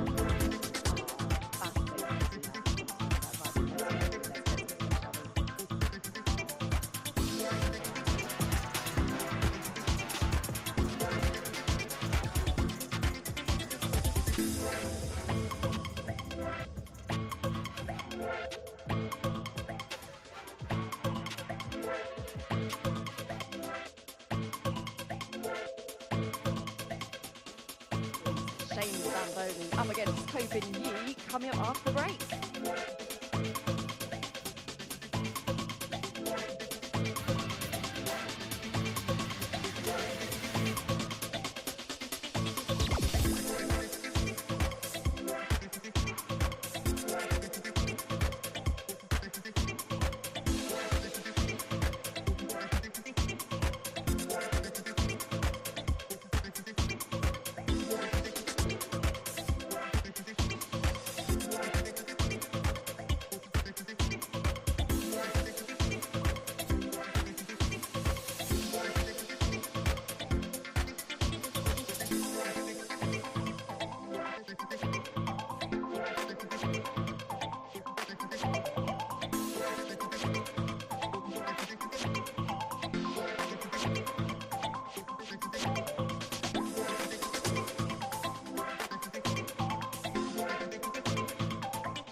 Welcome back. Here we go then. SBB up against Hoping You for place in the last 64. For the final time this evening, let's hand you over to your commentators. Thanks very much indeed. Really excited about this. I'm also really excited about what we've just seen. We've just seen Paul's version of Alan Sherrick 2020 PDC World Darts Championship. So many similarities. Of course, Theo played absolutely brilliant. It was very reminiscent of the way Alan Sherrick played. He ran to another mission. Darts Championship 5 years ago. And of course, the nominator, Alvin Ashen, Austria, so too Madison. So good luck to our South Korean, the lady player into the last 64. Now it is a clash of the Titans. Who would have thought this, Scott Frost, so early in the piece? Yeah, Phil, thank you. I think it's all really a result of what the youngsters have done, and it's finally possibly their time. AJ Manis, Bernie Regulardi, young Bernie defeated the guy on our screen. Bernie showed up 2 years ago at Illinois Open. Have to be one of my favorite players. You can see why the young guns do damage.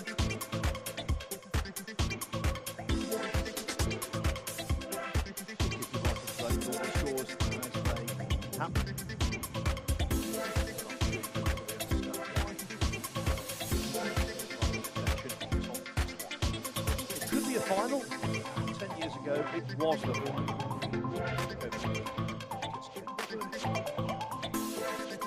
I think the lag is going to be like the match. Close. Yeah, Jimmy, talking about this, you know, the thing is, and it's a real thing, it's probably the biggest thing in professional pool is the travel and the jet lag and the time changes. Well, where Shane's from, it's at least 7 hours earlier. You need to get here several days early. The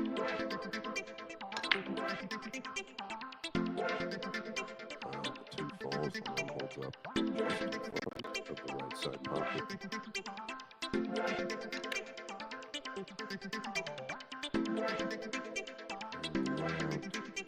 Very straightforward, the 5 and 7, jumping up at the top right corner. He's looking at the combination in the near future.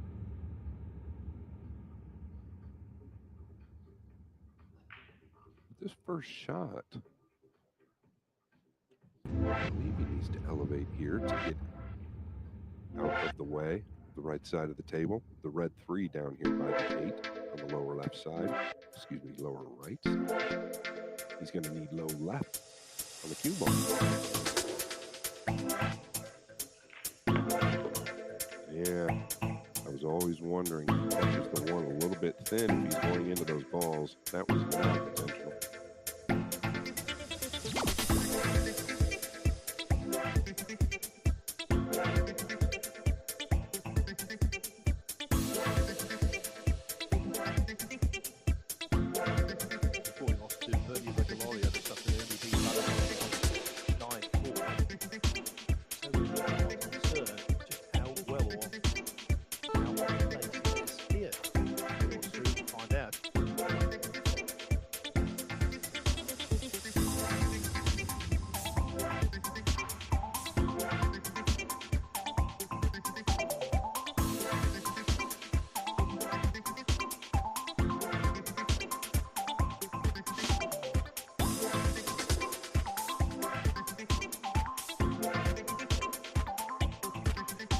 Tricky here. Does he stay out towards the center?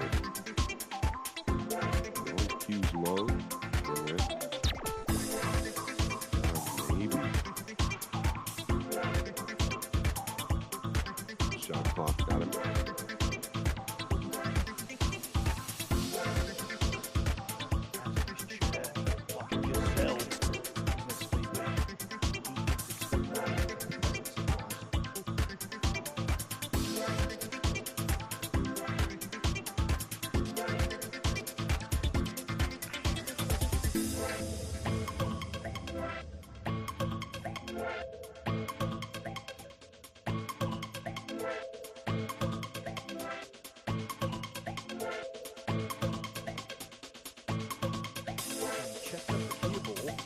but not enough. Yeah, I'm a little bit surprised he didn't decide to just come all the way around. Kind of like you're wrapping around the six underneath and then above to the third towards the center. He's going to come with one. Really elevated here. I don't feel like he's going over a big part of the ball. Transition, watch out, 9.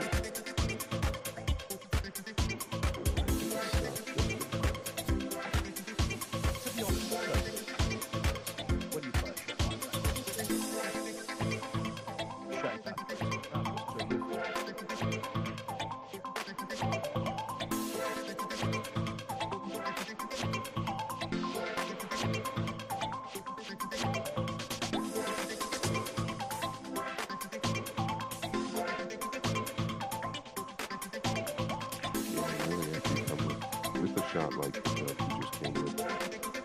Even that 6 ball is not as easy as it looks. Now on a little bit of the funny side of the 7. Can you just pound out? Nobody, Phil, nobody amps up better than this man. There's no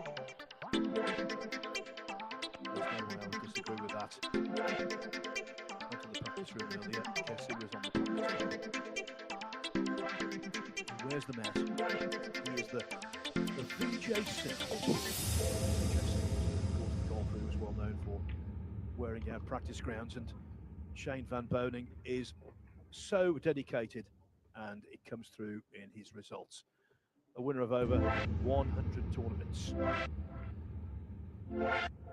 Now tonight, I think it's been an absolute feast of terrific action, because of course if you lose, that's it. So, lining all these matches. Now, this is the distinctive figure of Petri Makinen.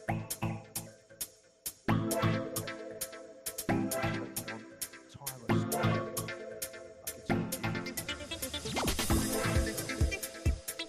He's in command, leading 4. This is table 3.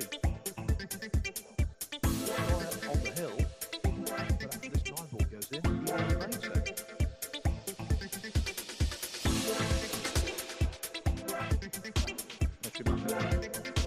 One of those players, I think, always seems to be underrated. No one can spell right back there.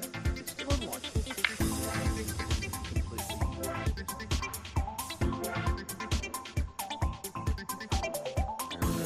Talked about it on stage just a minute ago, and I think this is a massive adjustment for SVB.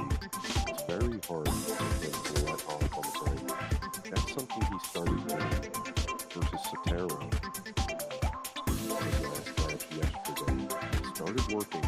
I think he's found something here.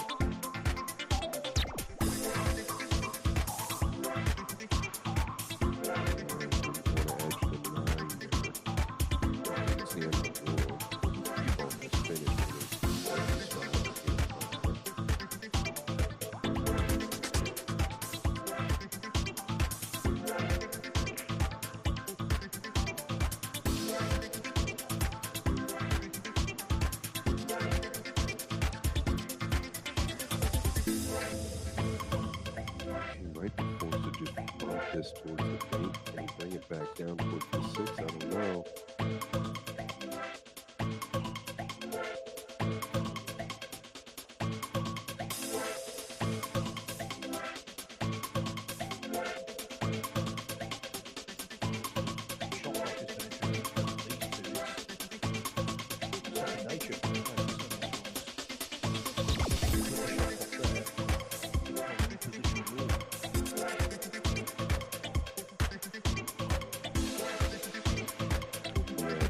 Very surprised if shot clock shows up for either of these guys.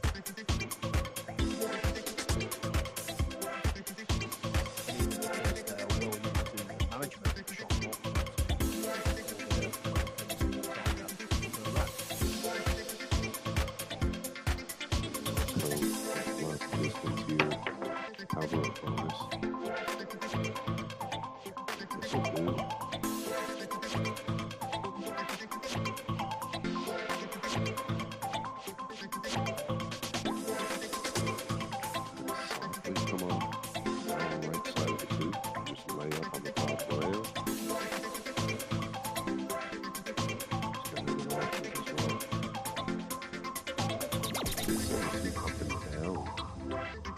offside of the 6 and maybe use the 5.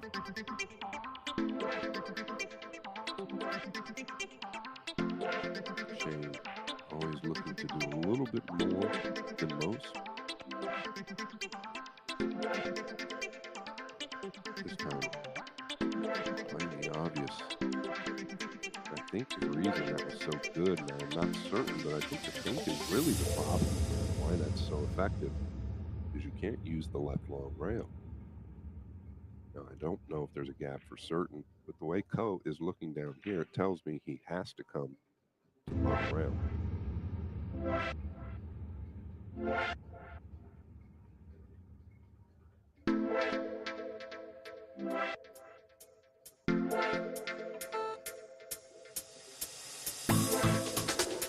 Really, that kick there, one of the worst games in the world, because you're just kind of aiming at a naked ball. You're not coming to a second rail to do anything other than make contact. That's about all you can ask for right there.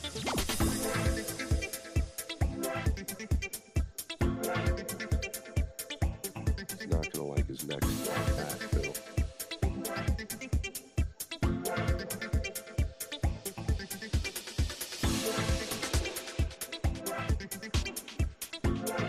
Baseball reference there, Scott. Great.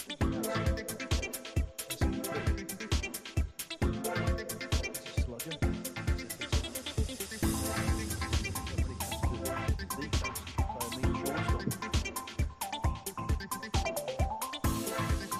There is no weakness. There is no weakness. The break off we know over the years historically has been phenomenal. He's swinging for the fences.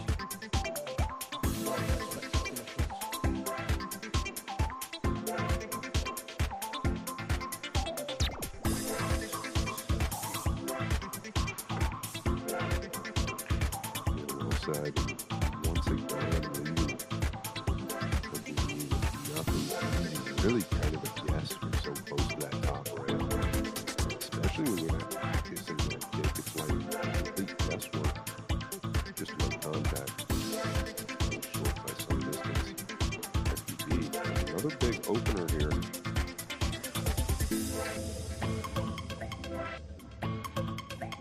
Looks good to me. Obviously, it's massive in 9 balls. You're breaking well. You're going to play well. Just the way he's moving around the table. All really good signs right now for Shane Daniel.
On the verge of victory, another American timer style.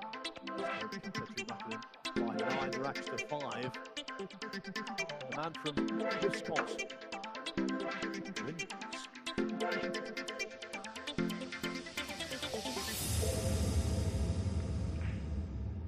And Shane Van Burning very efficiently won that rack. Other scores so for they're you. working on the beeps. If they're not there, then I'm not going to penalise people. Copenhagen. I'm not going to penalise people. Gonzalez, 1 back. Copenhagen is the younger brother of Copenhagen, of course. And from the world of snooker, now getting very much into 9-ball and playing some lovely stuff. Scotland's Fraser Patrick, 4-0 up on Marco Tudor. Slow back on table 8. a 7-5 up on Liu Riteng. Veteran, former World Cup winner Lee Corteza. 2-1 up on João Grillo. 2-1 for Claudio Cacci over Michael Bohannon. Sam Henderson was 2-0 down to Aloysius Yap. But Yap, he saw Two racks free. Shame about burning the brakes. Give him 2 racks too. 2-2. I would be something if Yap wants to 2 teenagers in a day.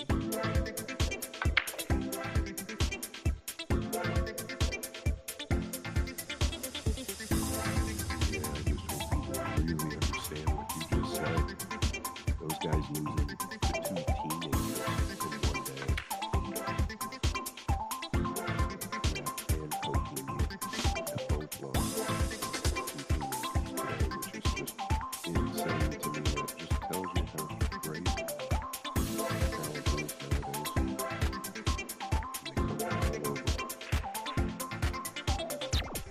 They come from all over.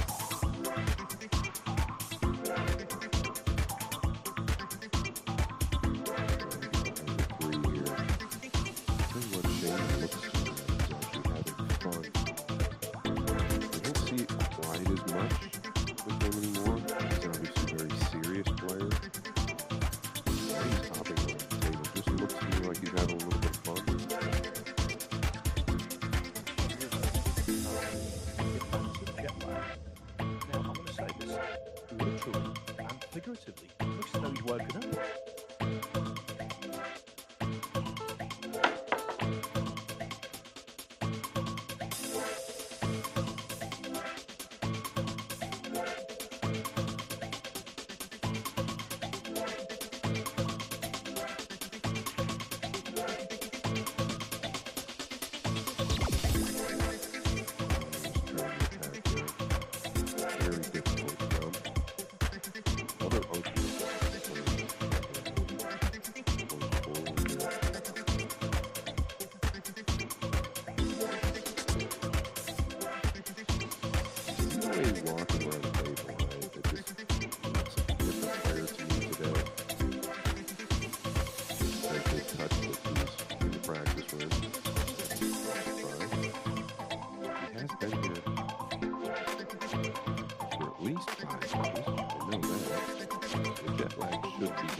Guys are rare back they prepare for it.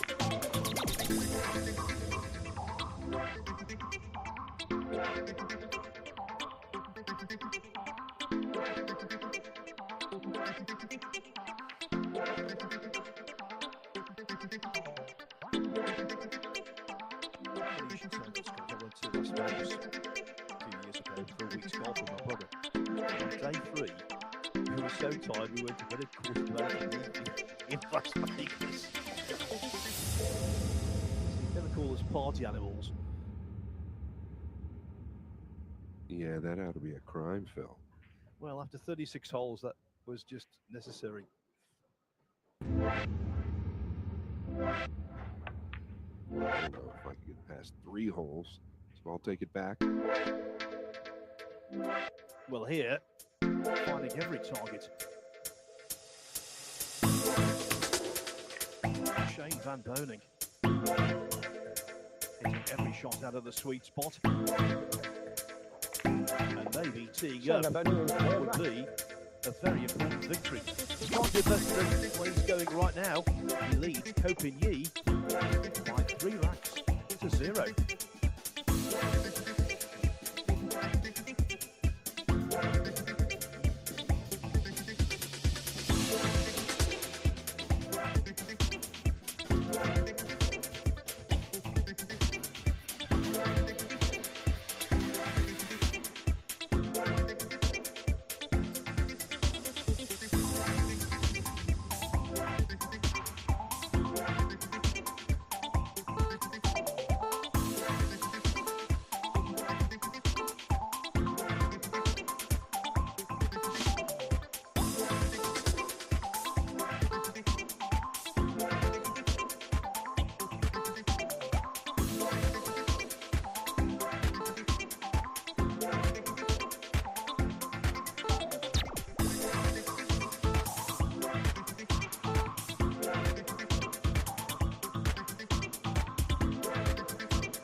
no better sight in the world of pool than Shane Van Boning in full flow.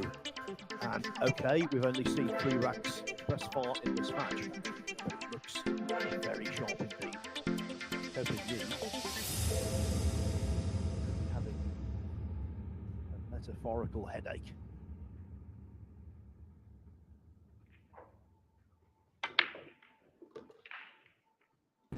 Phil, the very last picture we got of Shane right before we went to break, Jeremy calls him the crazy eyes. You don't see it as much with Shane anymore, but when they come out, boy.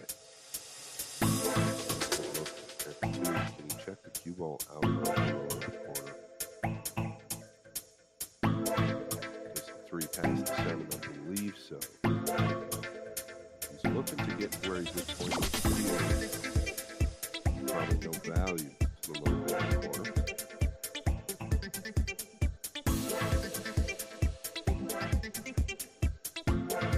Okay, he can't play. Evaluate.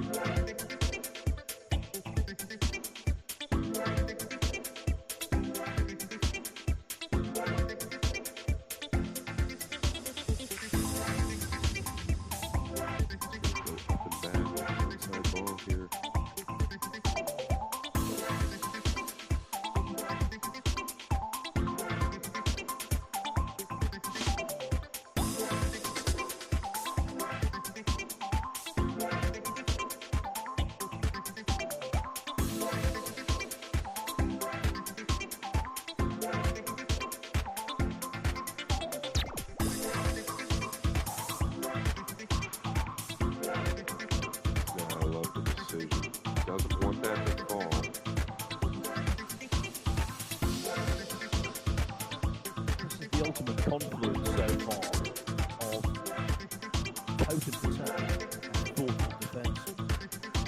You've got a very difficult spell to break.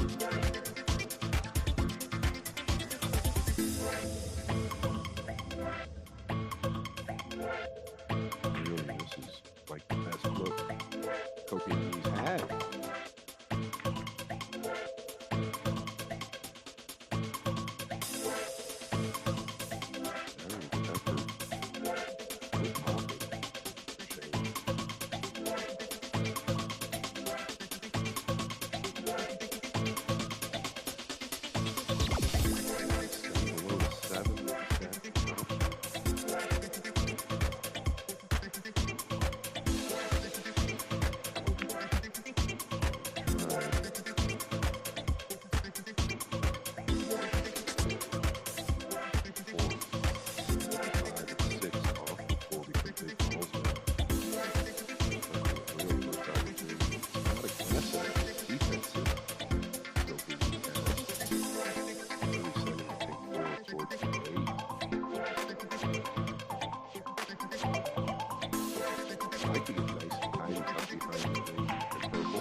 Had one of the great years in tour history in 2015.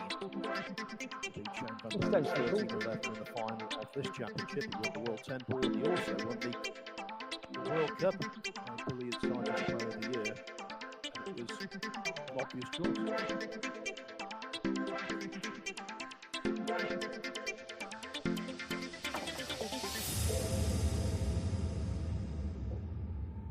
Out straight, ball in hand. I thought he would somehow make contact there. Please start the clock. Now, though, it is Ko with ball in hand. And a chance to bite back.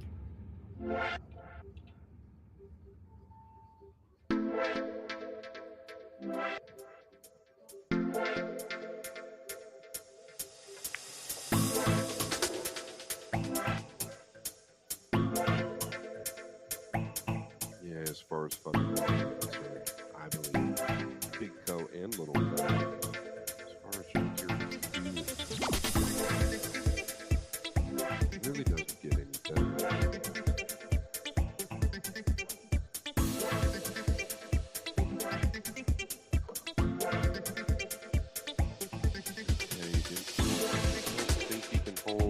Possible. If one quite this much angle on the 6, it shouldn't be a problem. Can take a little bit of distance and just take the steeper cut to the lower right on the brown side.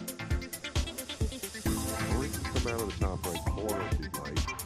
Just want to stay center table and not flirt with the 9 here.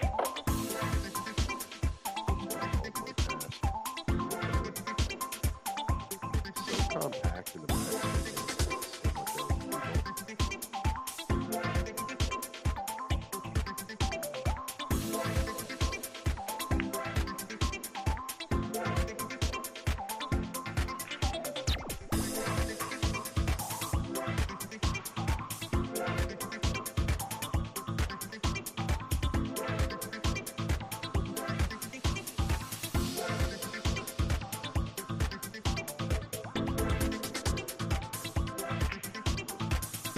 Copenhagen on the board. Picks up the start of a sustained revival. Couple of matches very close to the conclusion of my season. LK grinds out results and he's doing it so late right now. It's 8-5 up on you, 3-10 on the neighbouring table. Greece in position with Patos. By 8 blacks to 4.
One down, but talk about these layouts after the break on the TV table. I think it's a good thing. It's not traditional of what we've seen in past layouts. Proving to be pretty difficult time after time after time, and this time there's nothing offensive.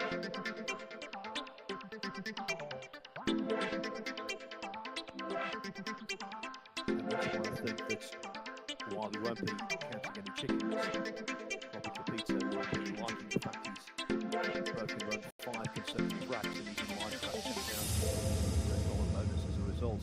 Yes, Johan Chua ran 4 this afternoon, but I think 5 is going to be very hard to beat.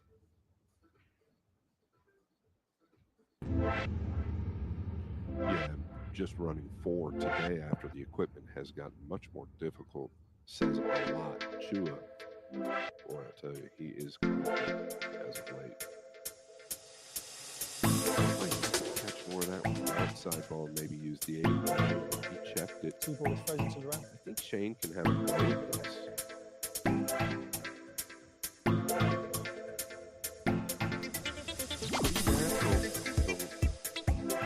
Left cue ball here. Really want contact on the rail and the ball at the exact same time.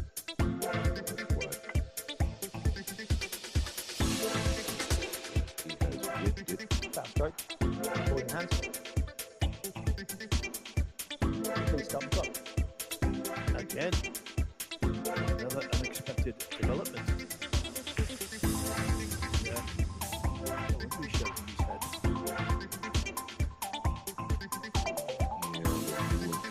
That shot at distance, kind of tough to tell exactly when the cue ball's coming back because you're finding it out so far. You just can't predict when it gets back in time unless maybe you get a mulligan. Mulligans World Championships do not go together.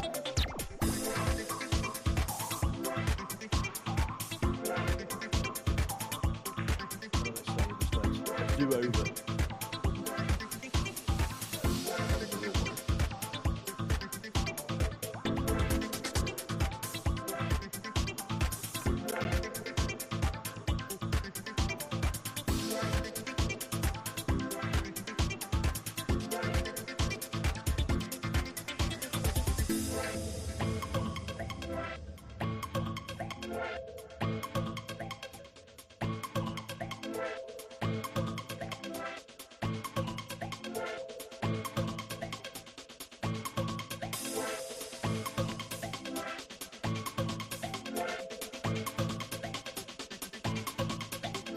Really known for his cue ball.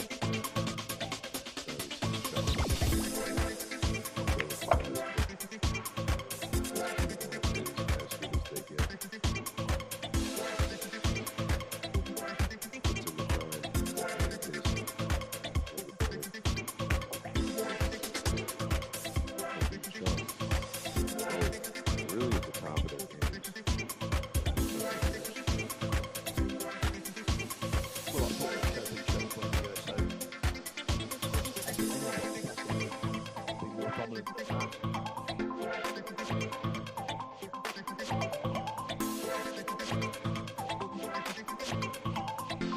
No dominance here, just the battle we predicted.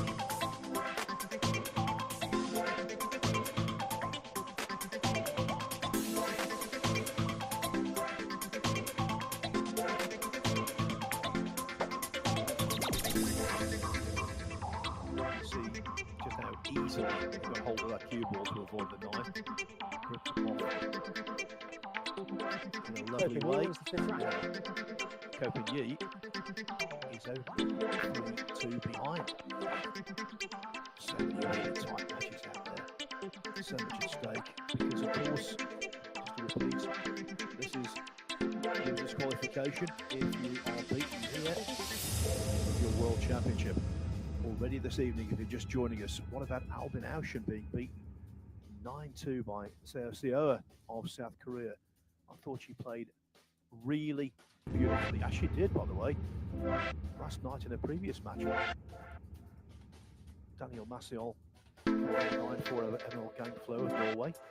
Tyler Starr will be happy with that. He's here looking for, obviously, as much matches as he possibly can take home, maybe even the trophy. Moscow League Cup qualifying points. He's at the US team now. Back to Alexandra Palace in December. Winning 2-2. Yeah, Tyler Starr really can't be denied. He's had some pretty consistent performances the last couple of years. You could overlook him. Okay, the one does not fall. Have a look. He did get something down.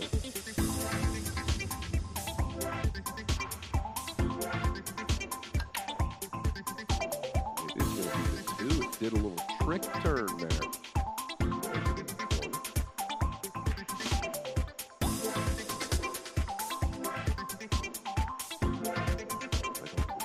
Is actually makeable. You don't see a piece of it.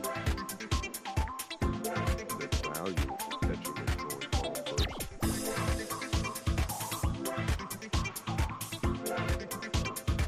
Consider a rollout to a jump shot. These guys do this often.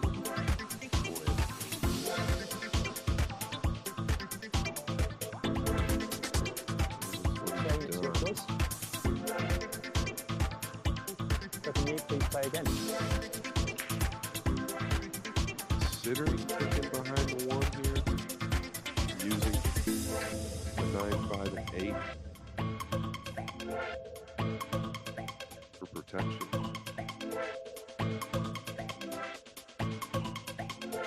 I want to come in at a wide angle with an extreme right ball here. That way you get the line on the one, go the right long route. Like so.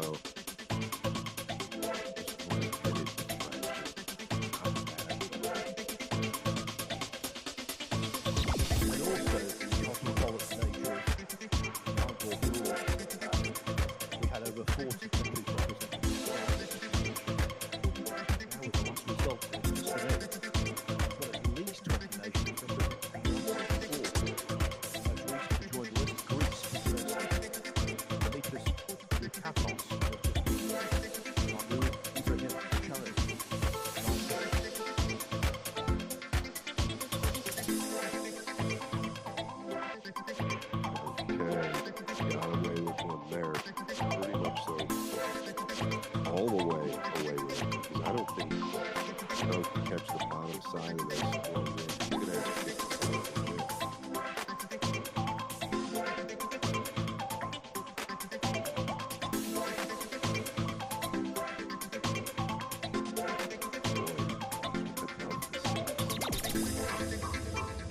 or shave this thin enough and avoid the corner.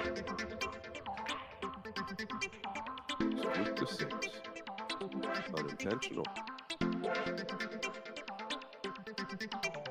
I like what he did though, Phil. Caught the one going in, caught the bottom rail with the cue ball, then came twice back behind the 3.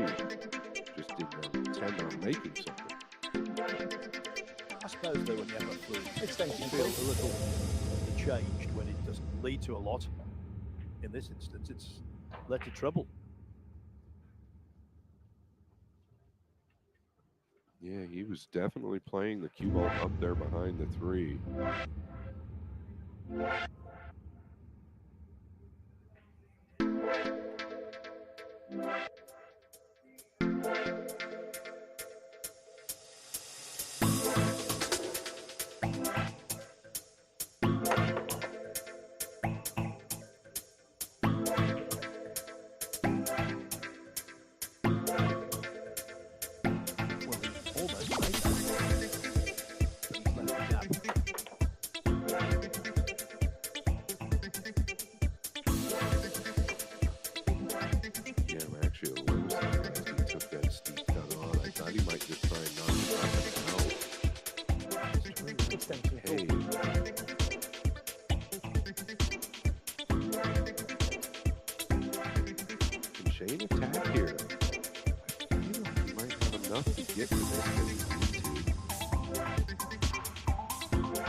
Table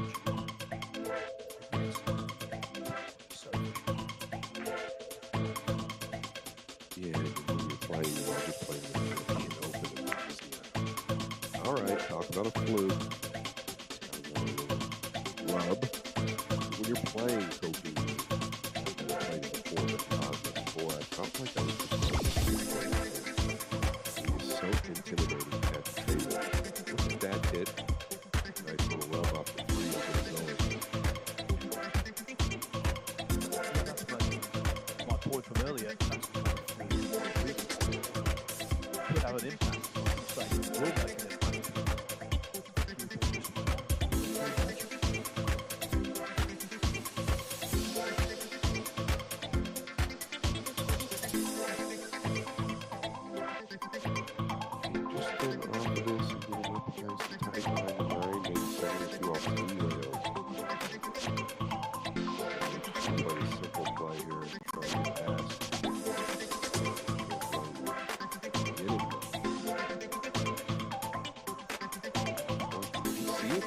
Will make an impact.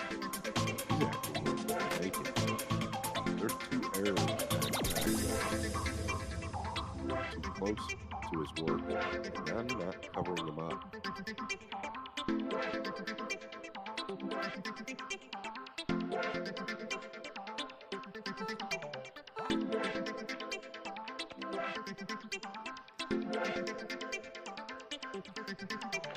It's absolutely shocking how still he can stay over the ball at distance when the cue ball is on the rail.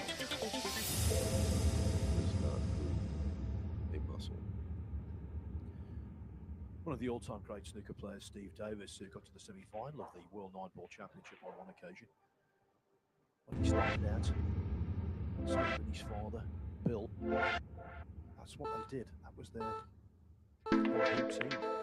Davis just played one shot after the next, Bill holding a cue over Steve's head And if he can head up and hit the cue, that's good. He can remain really still. And of course, and ingrain the technique that went on in the 80s.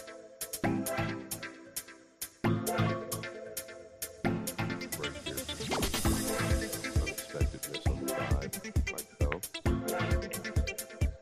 Not that heavy.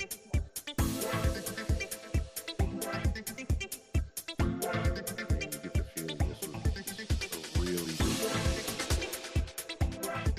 for both guys.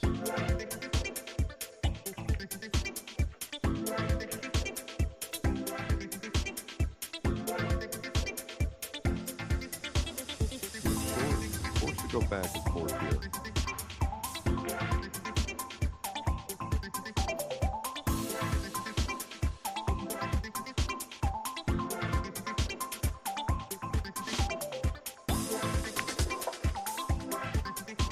Yep, as clean as you can strike it.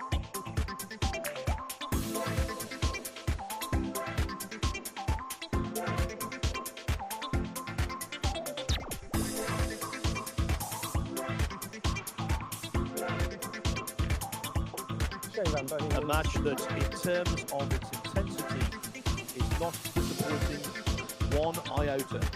Shane Van Boening back in front at 4-2.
One massive night at the Whirlpool Championship here at the Green Halls, Jeddah, Saudi Arabia. One of the giants of the sport, either Kobe Lee or Shane Van Boening, or exited before the last score. We've not seen that. The person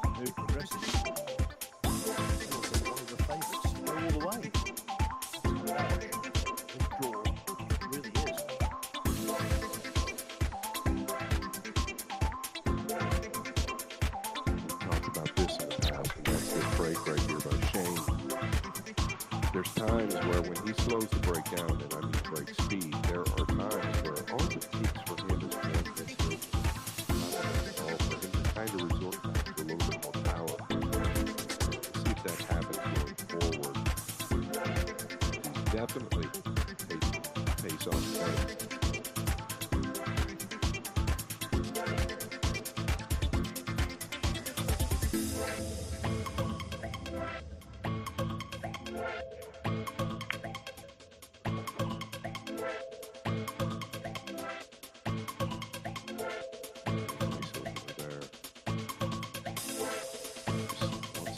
Above the 6 by the looks of it. Come all the way back. All ball fouls here. Sure he's clear of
Say watch this lower left corner, but that's not happening.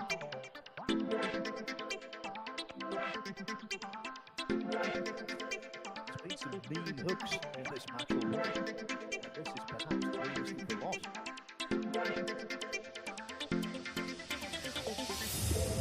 So good with the cue ball.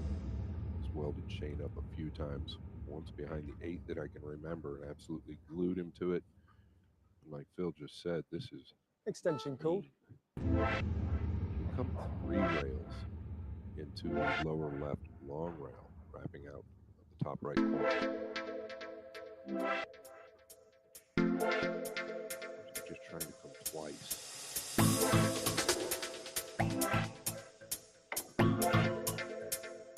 I feel like it was there. You had to really draw the cue ball around the 6th to lengthen it out.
This guy could do the same thing at any time.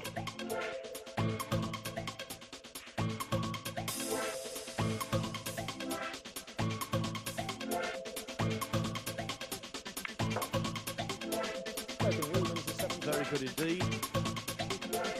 It is actually 4-3.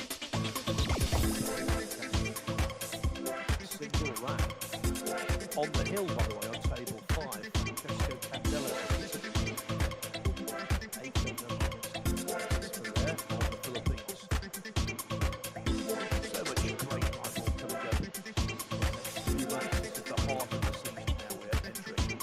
And we've got an American doubleheader in August. First we visited Orlando.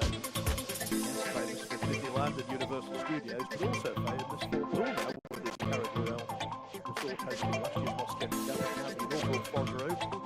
Then it's off to Atlantic City, up the eastern seaboard north we go to New Jersey for the US Open.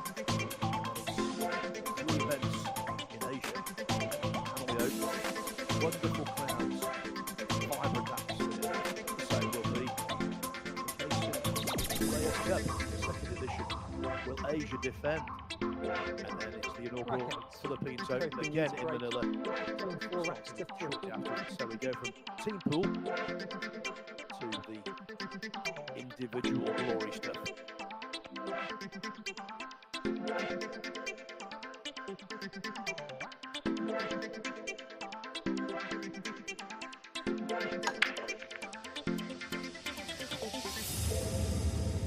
Yeah, pretty big miss hit there. It was real thin, the cue ball.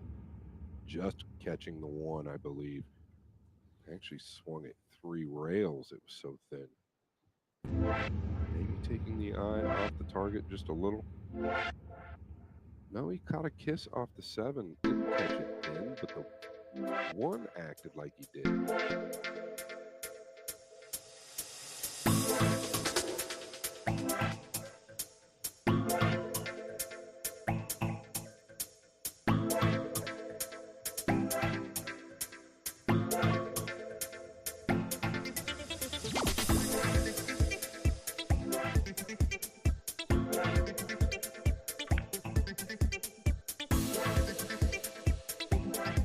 Kind of a two-way play there, obviously. I think he was going at the bank, but all along, things didn't have some type of cover.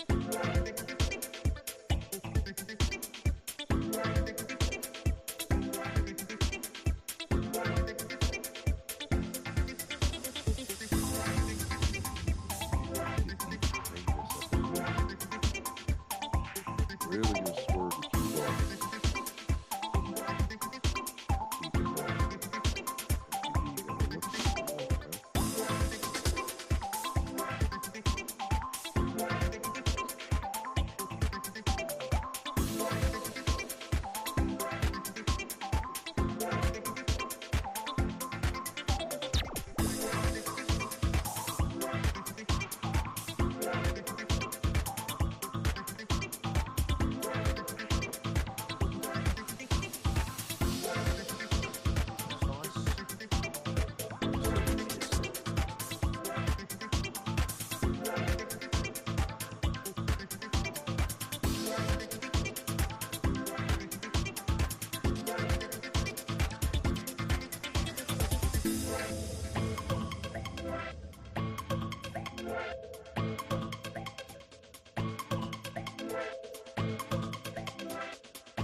Excited to see that, but I completely feel your pain where these two are right now.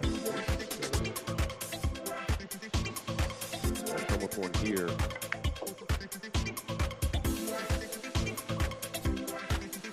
Yeah, just 8 hits.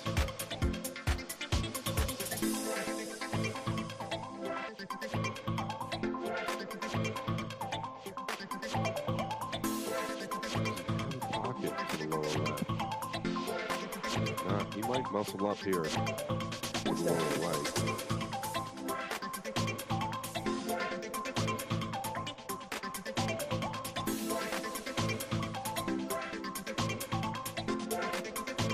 Switching up real good behind the 7. Let's not forget that.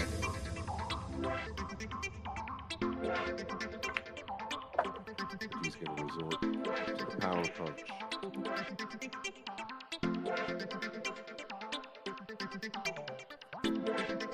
And ultimately, that's why he's such a phenomenal champion.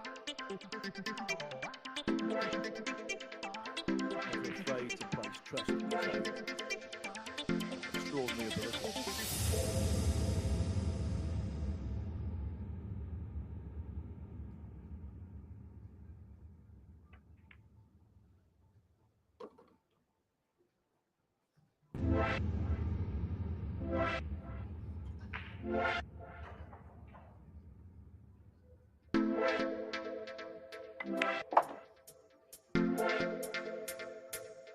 This is a certain lifelong play. And once again, Shane Van Boning has breathing space, a 2-rack advantage. This time, it's more than halfway over. Francesco Candela still on the hill against Alexis Ferrer. That is a real Mario here, Mustafa Aldo is starting out on save late.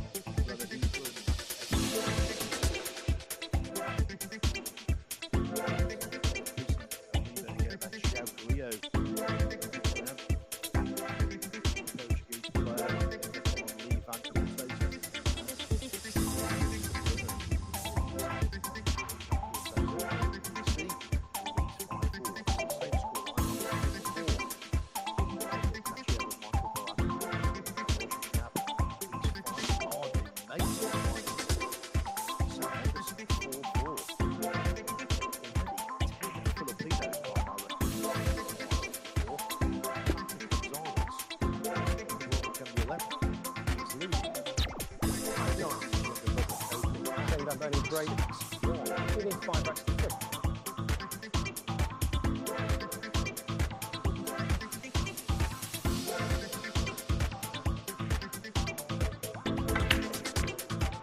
Okay, the one is down. It really didn't come into too much power. Not a big adjustment. Can't be disappointed with it.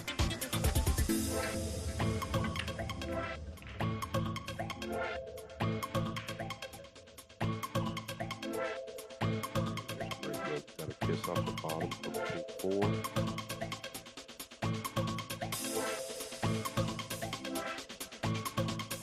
Have a look at the top right corner.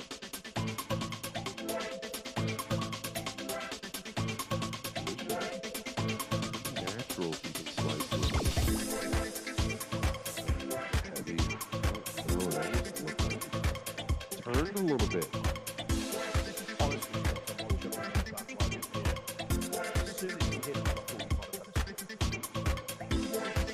Telltale sign of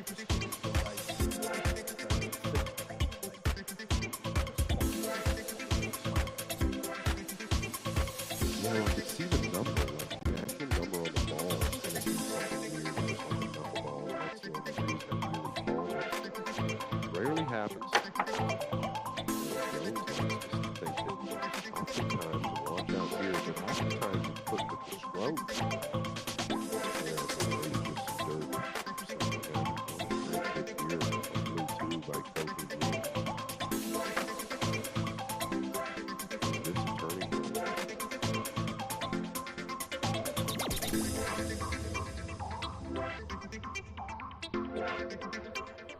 Extension call. Let me quickly tell you, Francesco Candela is through the Italian Alexis Ferrer, who recently won a World Marble ranking event in Vietnam. Scored 9-7.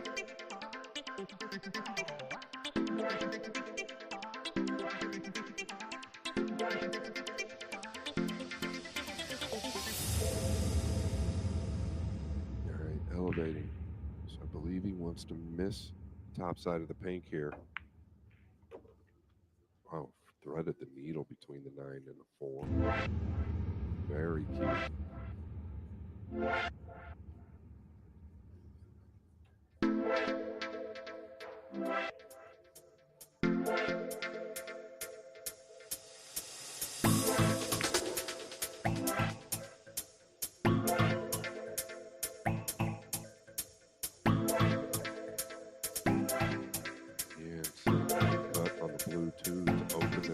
jump, Brett. Catches it heavy. Big time jump. Poking you. Looks to me like he's out here.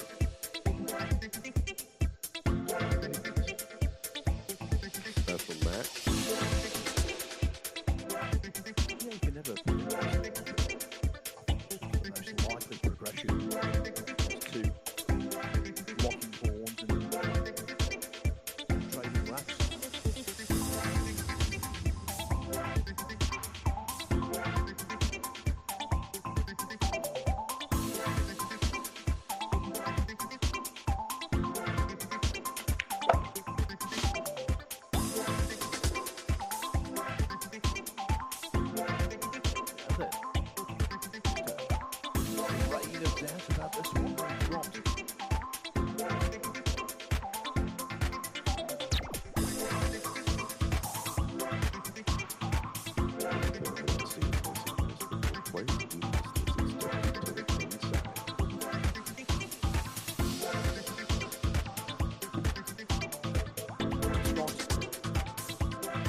I'm not worthy.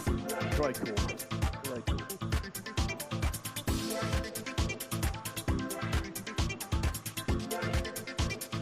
Now that could be a turning point. That was the on-take for falling 3 behind so late in the contest. Shane Van Boden bring it.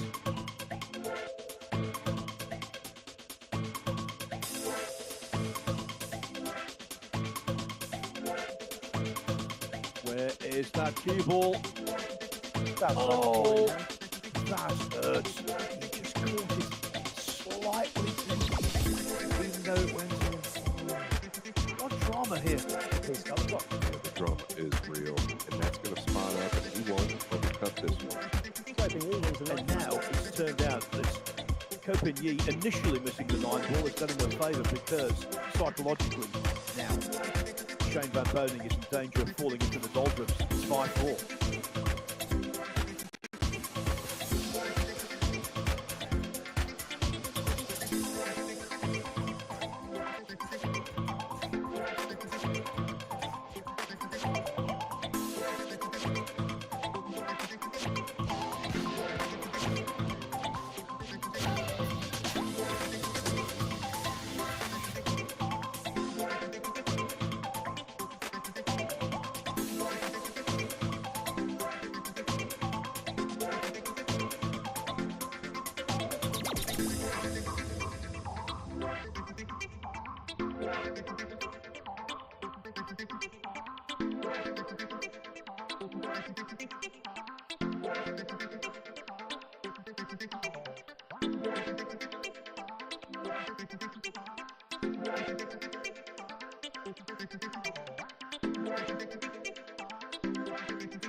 It was going to be 6-3 Shane Van Boning. Look at that cue ball. Disobeyed the great man. It was a good pot. But had he potted the 9-ball completely, the in-off would not have occurred. These are the tolerances you have to work with at the highest level.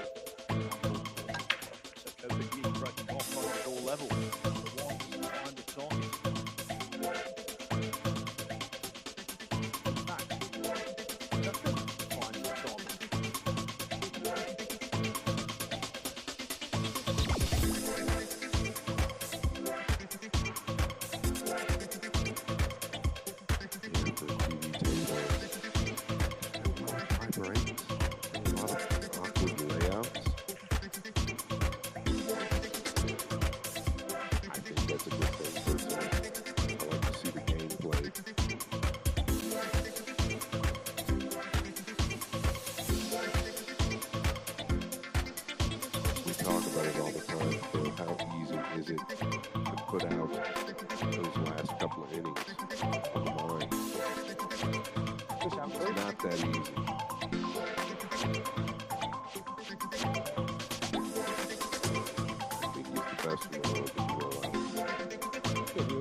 Yeah, so it's either the breaker or the oncoming. So Shane Van Boning, dry break from Kobe, had the opportunity to roll out. He didn't have a good look at the one, so he calls a rollout or a push out. The oncoming player has the option to take it from where it lies or gives it back.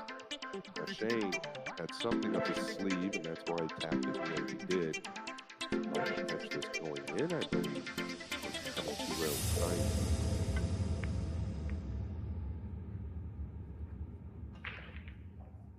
Tell you what, the 9-ball came mighty close to dropping there. I felt like if he caught the one going in, the cue ball had a chance of getting below the 7. The one up behind the 3 and 8. I didn't know that he could get away with the one there, crashing into the 9, as Bill said, to the side.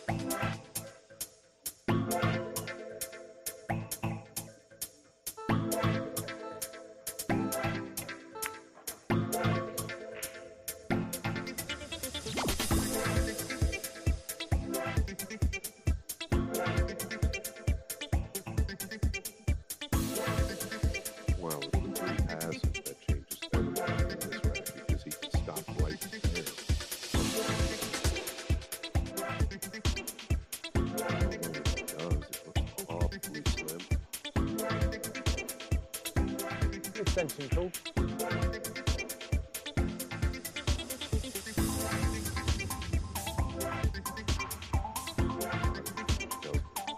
There's no value trying to see the fighting. Now he's going back to it.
it's opening. They haven't been level since they landed.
10 wins the These two modern greats of pool are now locked together at 5-5. So many other matches actually are like that. Sam Henderson and Aloysius Schaap, same scoreline. Jose Alberto Delgado and Sue What a night it's already been.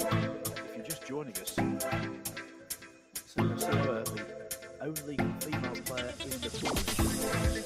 Superb in overcoming the twice champion Albin Auschen. 9-2. It wasn't just the trouncing. Daniel Massiol over on table 2 with the Emerald Janklow 9-4. Tyler Starr will be very happy with the 9-5 win over Petri Makin. Very dangerous player. Finland. Alexa Pashulch from Serbia. Right now, over on table 4, Pledio Tachi is 2 racks away from victory over Michael Bohanna. Fraser Patrick from Scotland scores a time 5 racks away. They defeated Marco Tutor, the score is 7-5.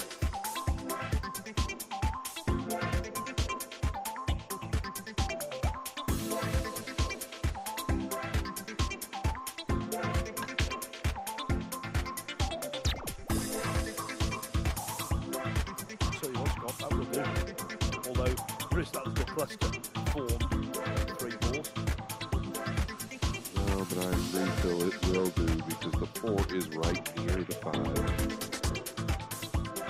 In fact, something here the 5 that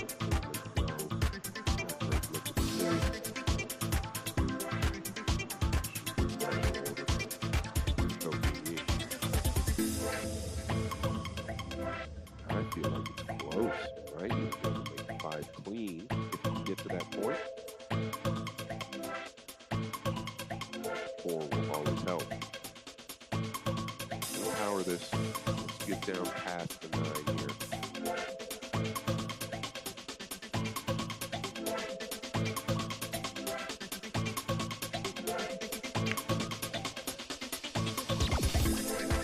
I don't think it's going to get there.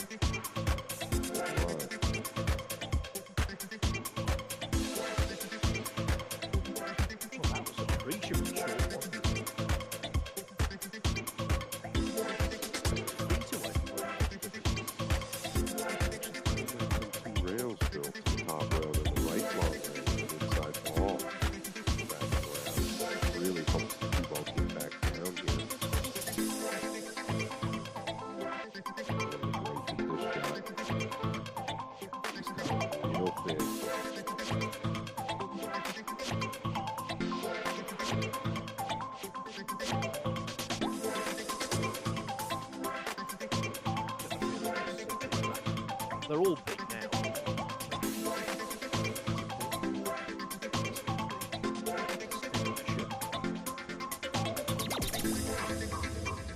It's landed in a pretty funny position. Extension. Shot clock down to 7. Extension, Called please. extension.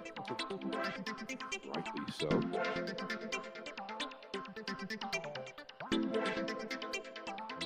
Right here. There's a problem going into the 8 if he wants. Oh, so clean. Now he's got a fine angle to go towards the 7 if he needs to open this up. Really just catching a piece of the top of the 7 would be okay. But maybe the 5 plays clean.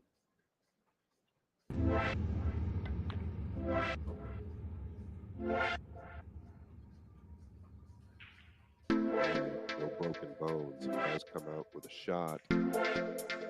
Felt like he caught the 7 a lot heavier than the 10.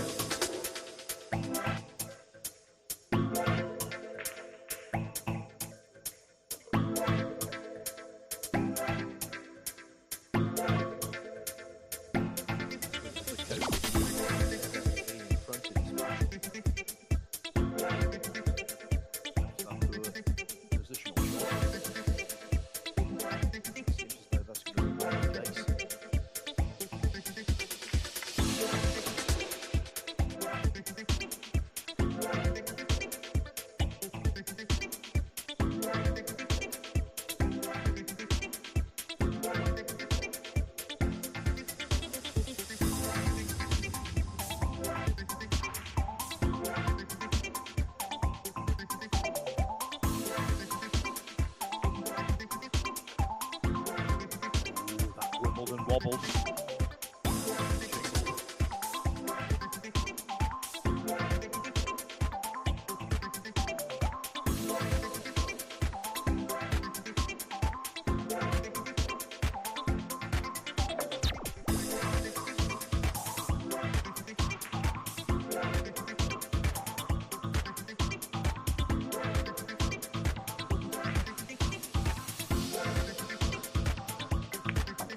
Shane Van Bonen hits the front again. Regains the advantage at 6-5. Also 6-5 is done.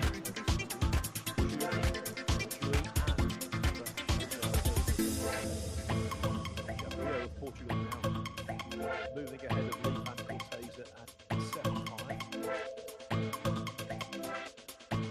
And Aldea.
Behind this break. Pace is 1 fraction to the side.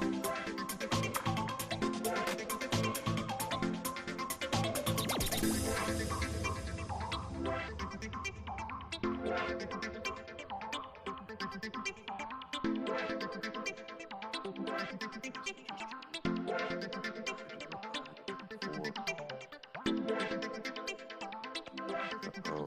The lead is lead.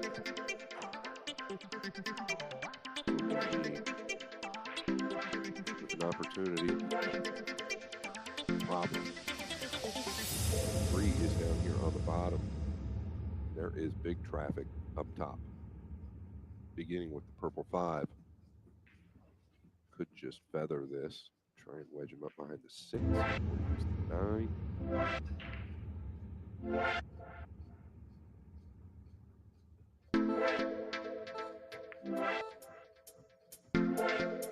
He did not intend to get the 2 that close.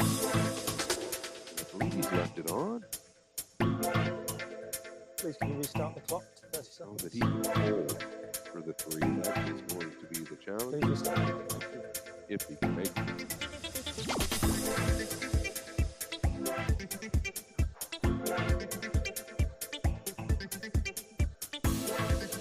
You want to hold it. This is really where you have to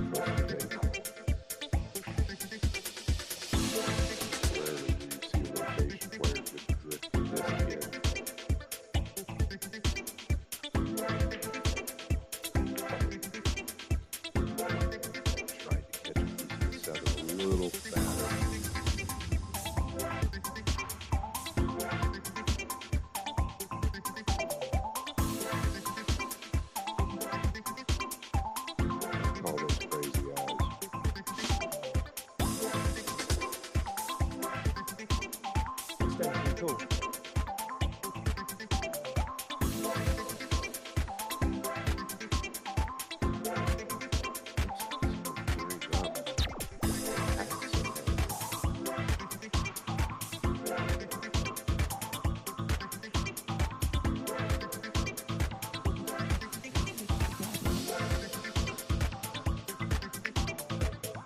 Sure is. Absolutely outstanding. The shape attached as well. On the pink board.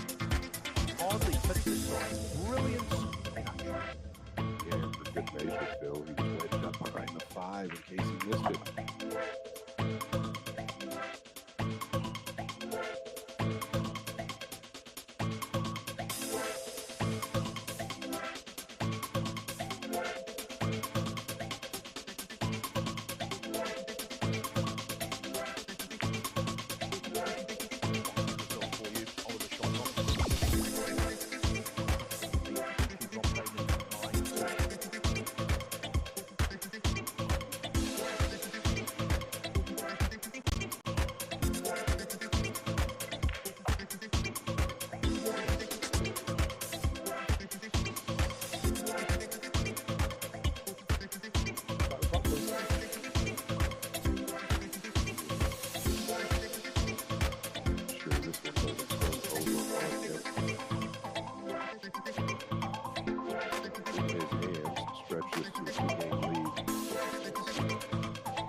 Terminology, shot medal, the difference is a Lenford table bank. So it's a Lenford table double, and that's appropriate because Shane Van Boning has just doubled his advantage. It's 7-5, 2 more needed for progress.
several players find themselves on the hill in this Even 7 racks to find. round in the World Tour Championship.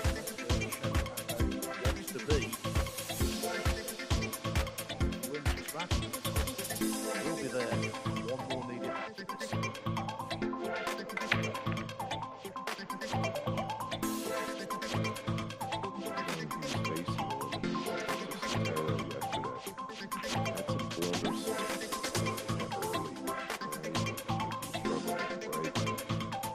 Times like those, though, still, when you get through a match like that, especially early on at a level like Shane Van Bonen, you can win a tournament from that position. Now, if he happens to go on, beat Kofi and me, convincingly, he's going to gain a lot of confidence. Get him trying to pick 4 here.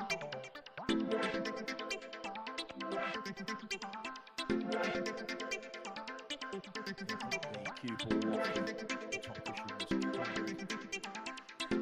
just bad enough. Yeah, against Rogelio Montero, was 3-2 down early. SVP, but then clicked up a gear.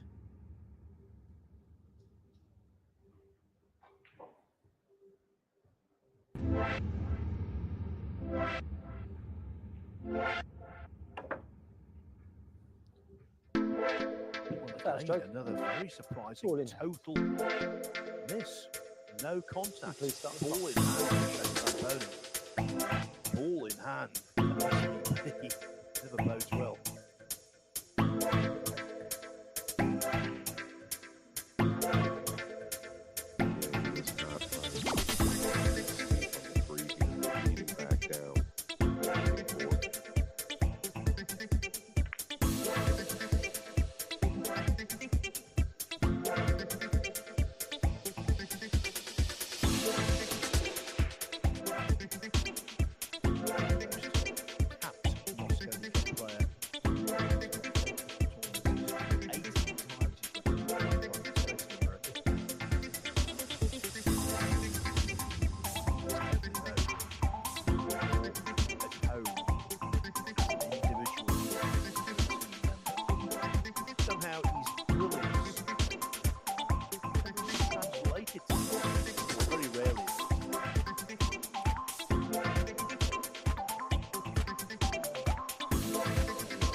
I thought he'd stay steep on the 3. He got a little flatter than I expected.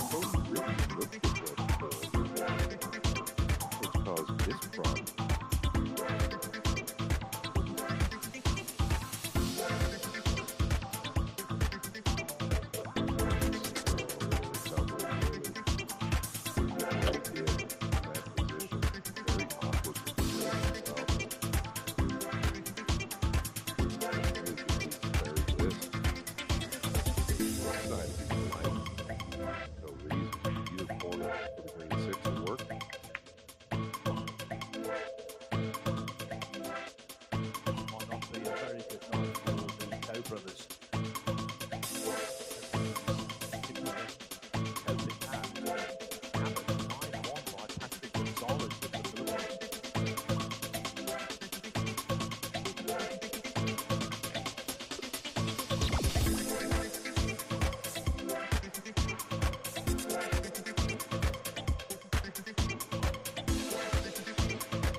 Shane Van Bonen wins the 13th round. 8-5 it is.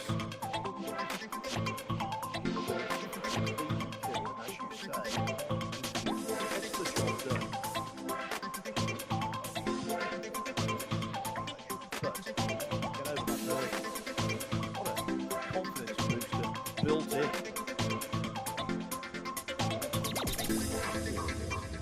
Final 64 kind of, basically new life and confidence, right? I think that's what it's all about. This is the second Henderson match against Aloysius Sharp on table 6. An upset looming. I can tell you on table 11, João Brio has given Portugal a representative in the last 64, beating Lee Van Cortez in 9-5.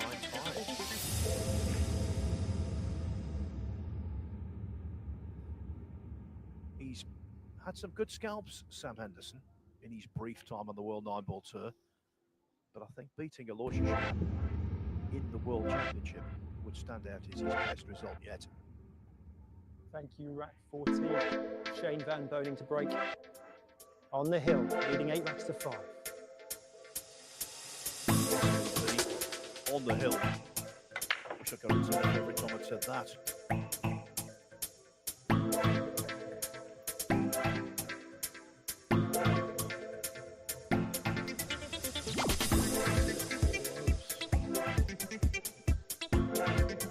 The good sign for him, though, is the one consistently into the side. I don't know what the percentage is in this set of him burying that one off the break. It's pretty high.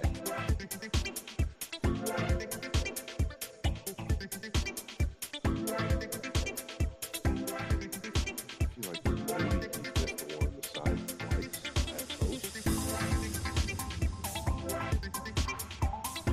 at post. Pretty sure he can attack here.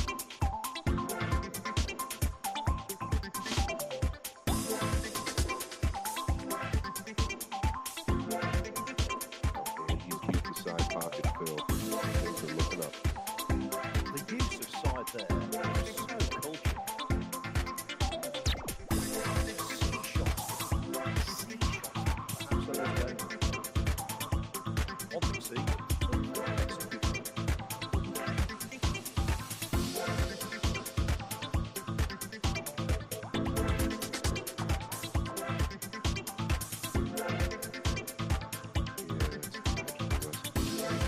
Everybody can see the shot.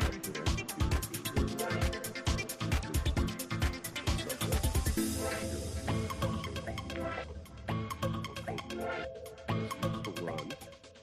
Don't have a piece of it, just enough to make it.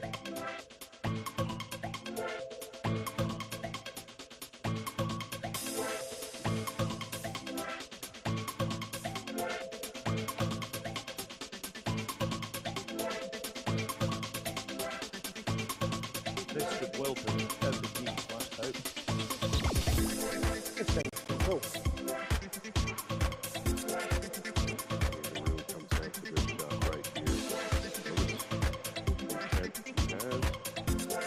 He knows how important 45 is.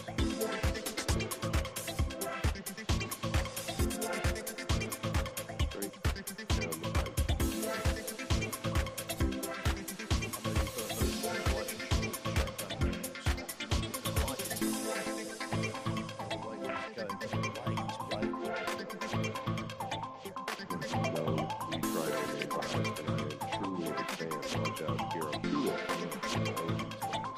Really happy for the fans. To see Shane actually having fun in this match, what I see does go out to the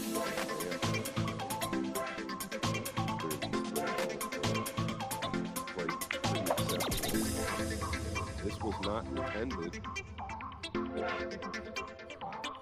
He did not mean to catch a piece of the 9 there. Now, suddenly, from nowhere, there's a question mark. Chop this to the top right, come 3 rails with a low inside cue ball. It's close to it. I think it's pretty high percentage.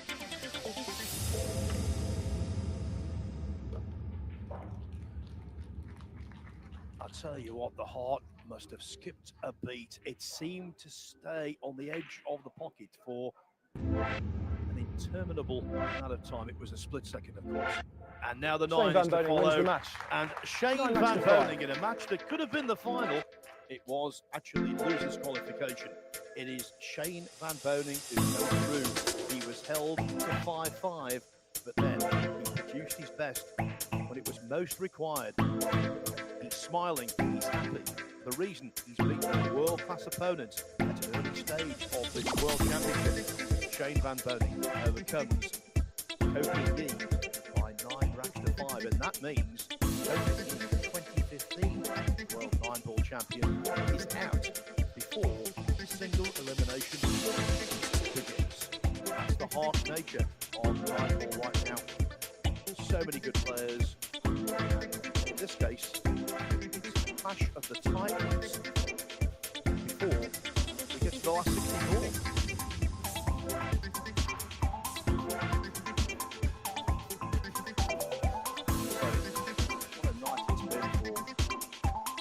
So many players. Sam Henderson caused an upset by becoming a Roger Shapley, the teenager. There was nothing but experience in this match. Look at that. Oh, they talk about a game of fractions, don't they, Ryan? That most certainly was. And the 8-ball hung over the pocket. It could have been a very different outcome. Shane Van Boning was smiling. He might have been the doldrums to losing 9-8. That's how quickly 9-ball turn around. The night began with Seoseoa from South Korea. That was, I would say, her best ever performance. She overcame Albin Ocean 9-2. Daniel Maciel on table 2 was very good indeed. So too Tyler Stryer, earning invaluable Moscow ranking points with that 9-5 win over Petri Makinen. And Alexa Pachelch, now he's a dark horse, very good player, very dedicated. Likely one success on the World 9-ball tour, and tonight he beat Mohamed Barbad 9-2. There will, though, be a Saudi Arabian in the last 64, which is on table 2 right now. Farhad Al-Dayan is on the hill against Philippines and Khalid Al-Ghazi at 8-6. Also 8-6, Sergio Cachi over the Filipino Michael Balan. By the way, the Philippines have had the best tournament of any nation so far, with 11 players currently through, 20 more potentially to be in our 64 as well. So we're halfway through this championship, but now we're getting towards the business end. We're live at 11:30 tomorrow as day 4 begins. Now the schedule tomorrow at the Green Halls is quite simple. We have the last 64 in its entirety in the session, the last 32 tomorrow night. The Green Halls will be packed with world-class players and so much drama. We hope to have your company on the morrow, but for now, from the port city here in Saudi Arabia, we still don't know who's going to have joy in Jeddah, but we do know that Kofi Yee, the former champion, is out.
me just see.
Stage.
Station.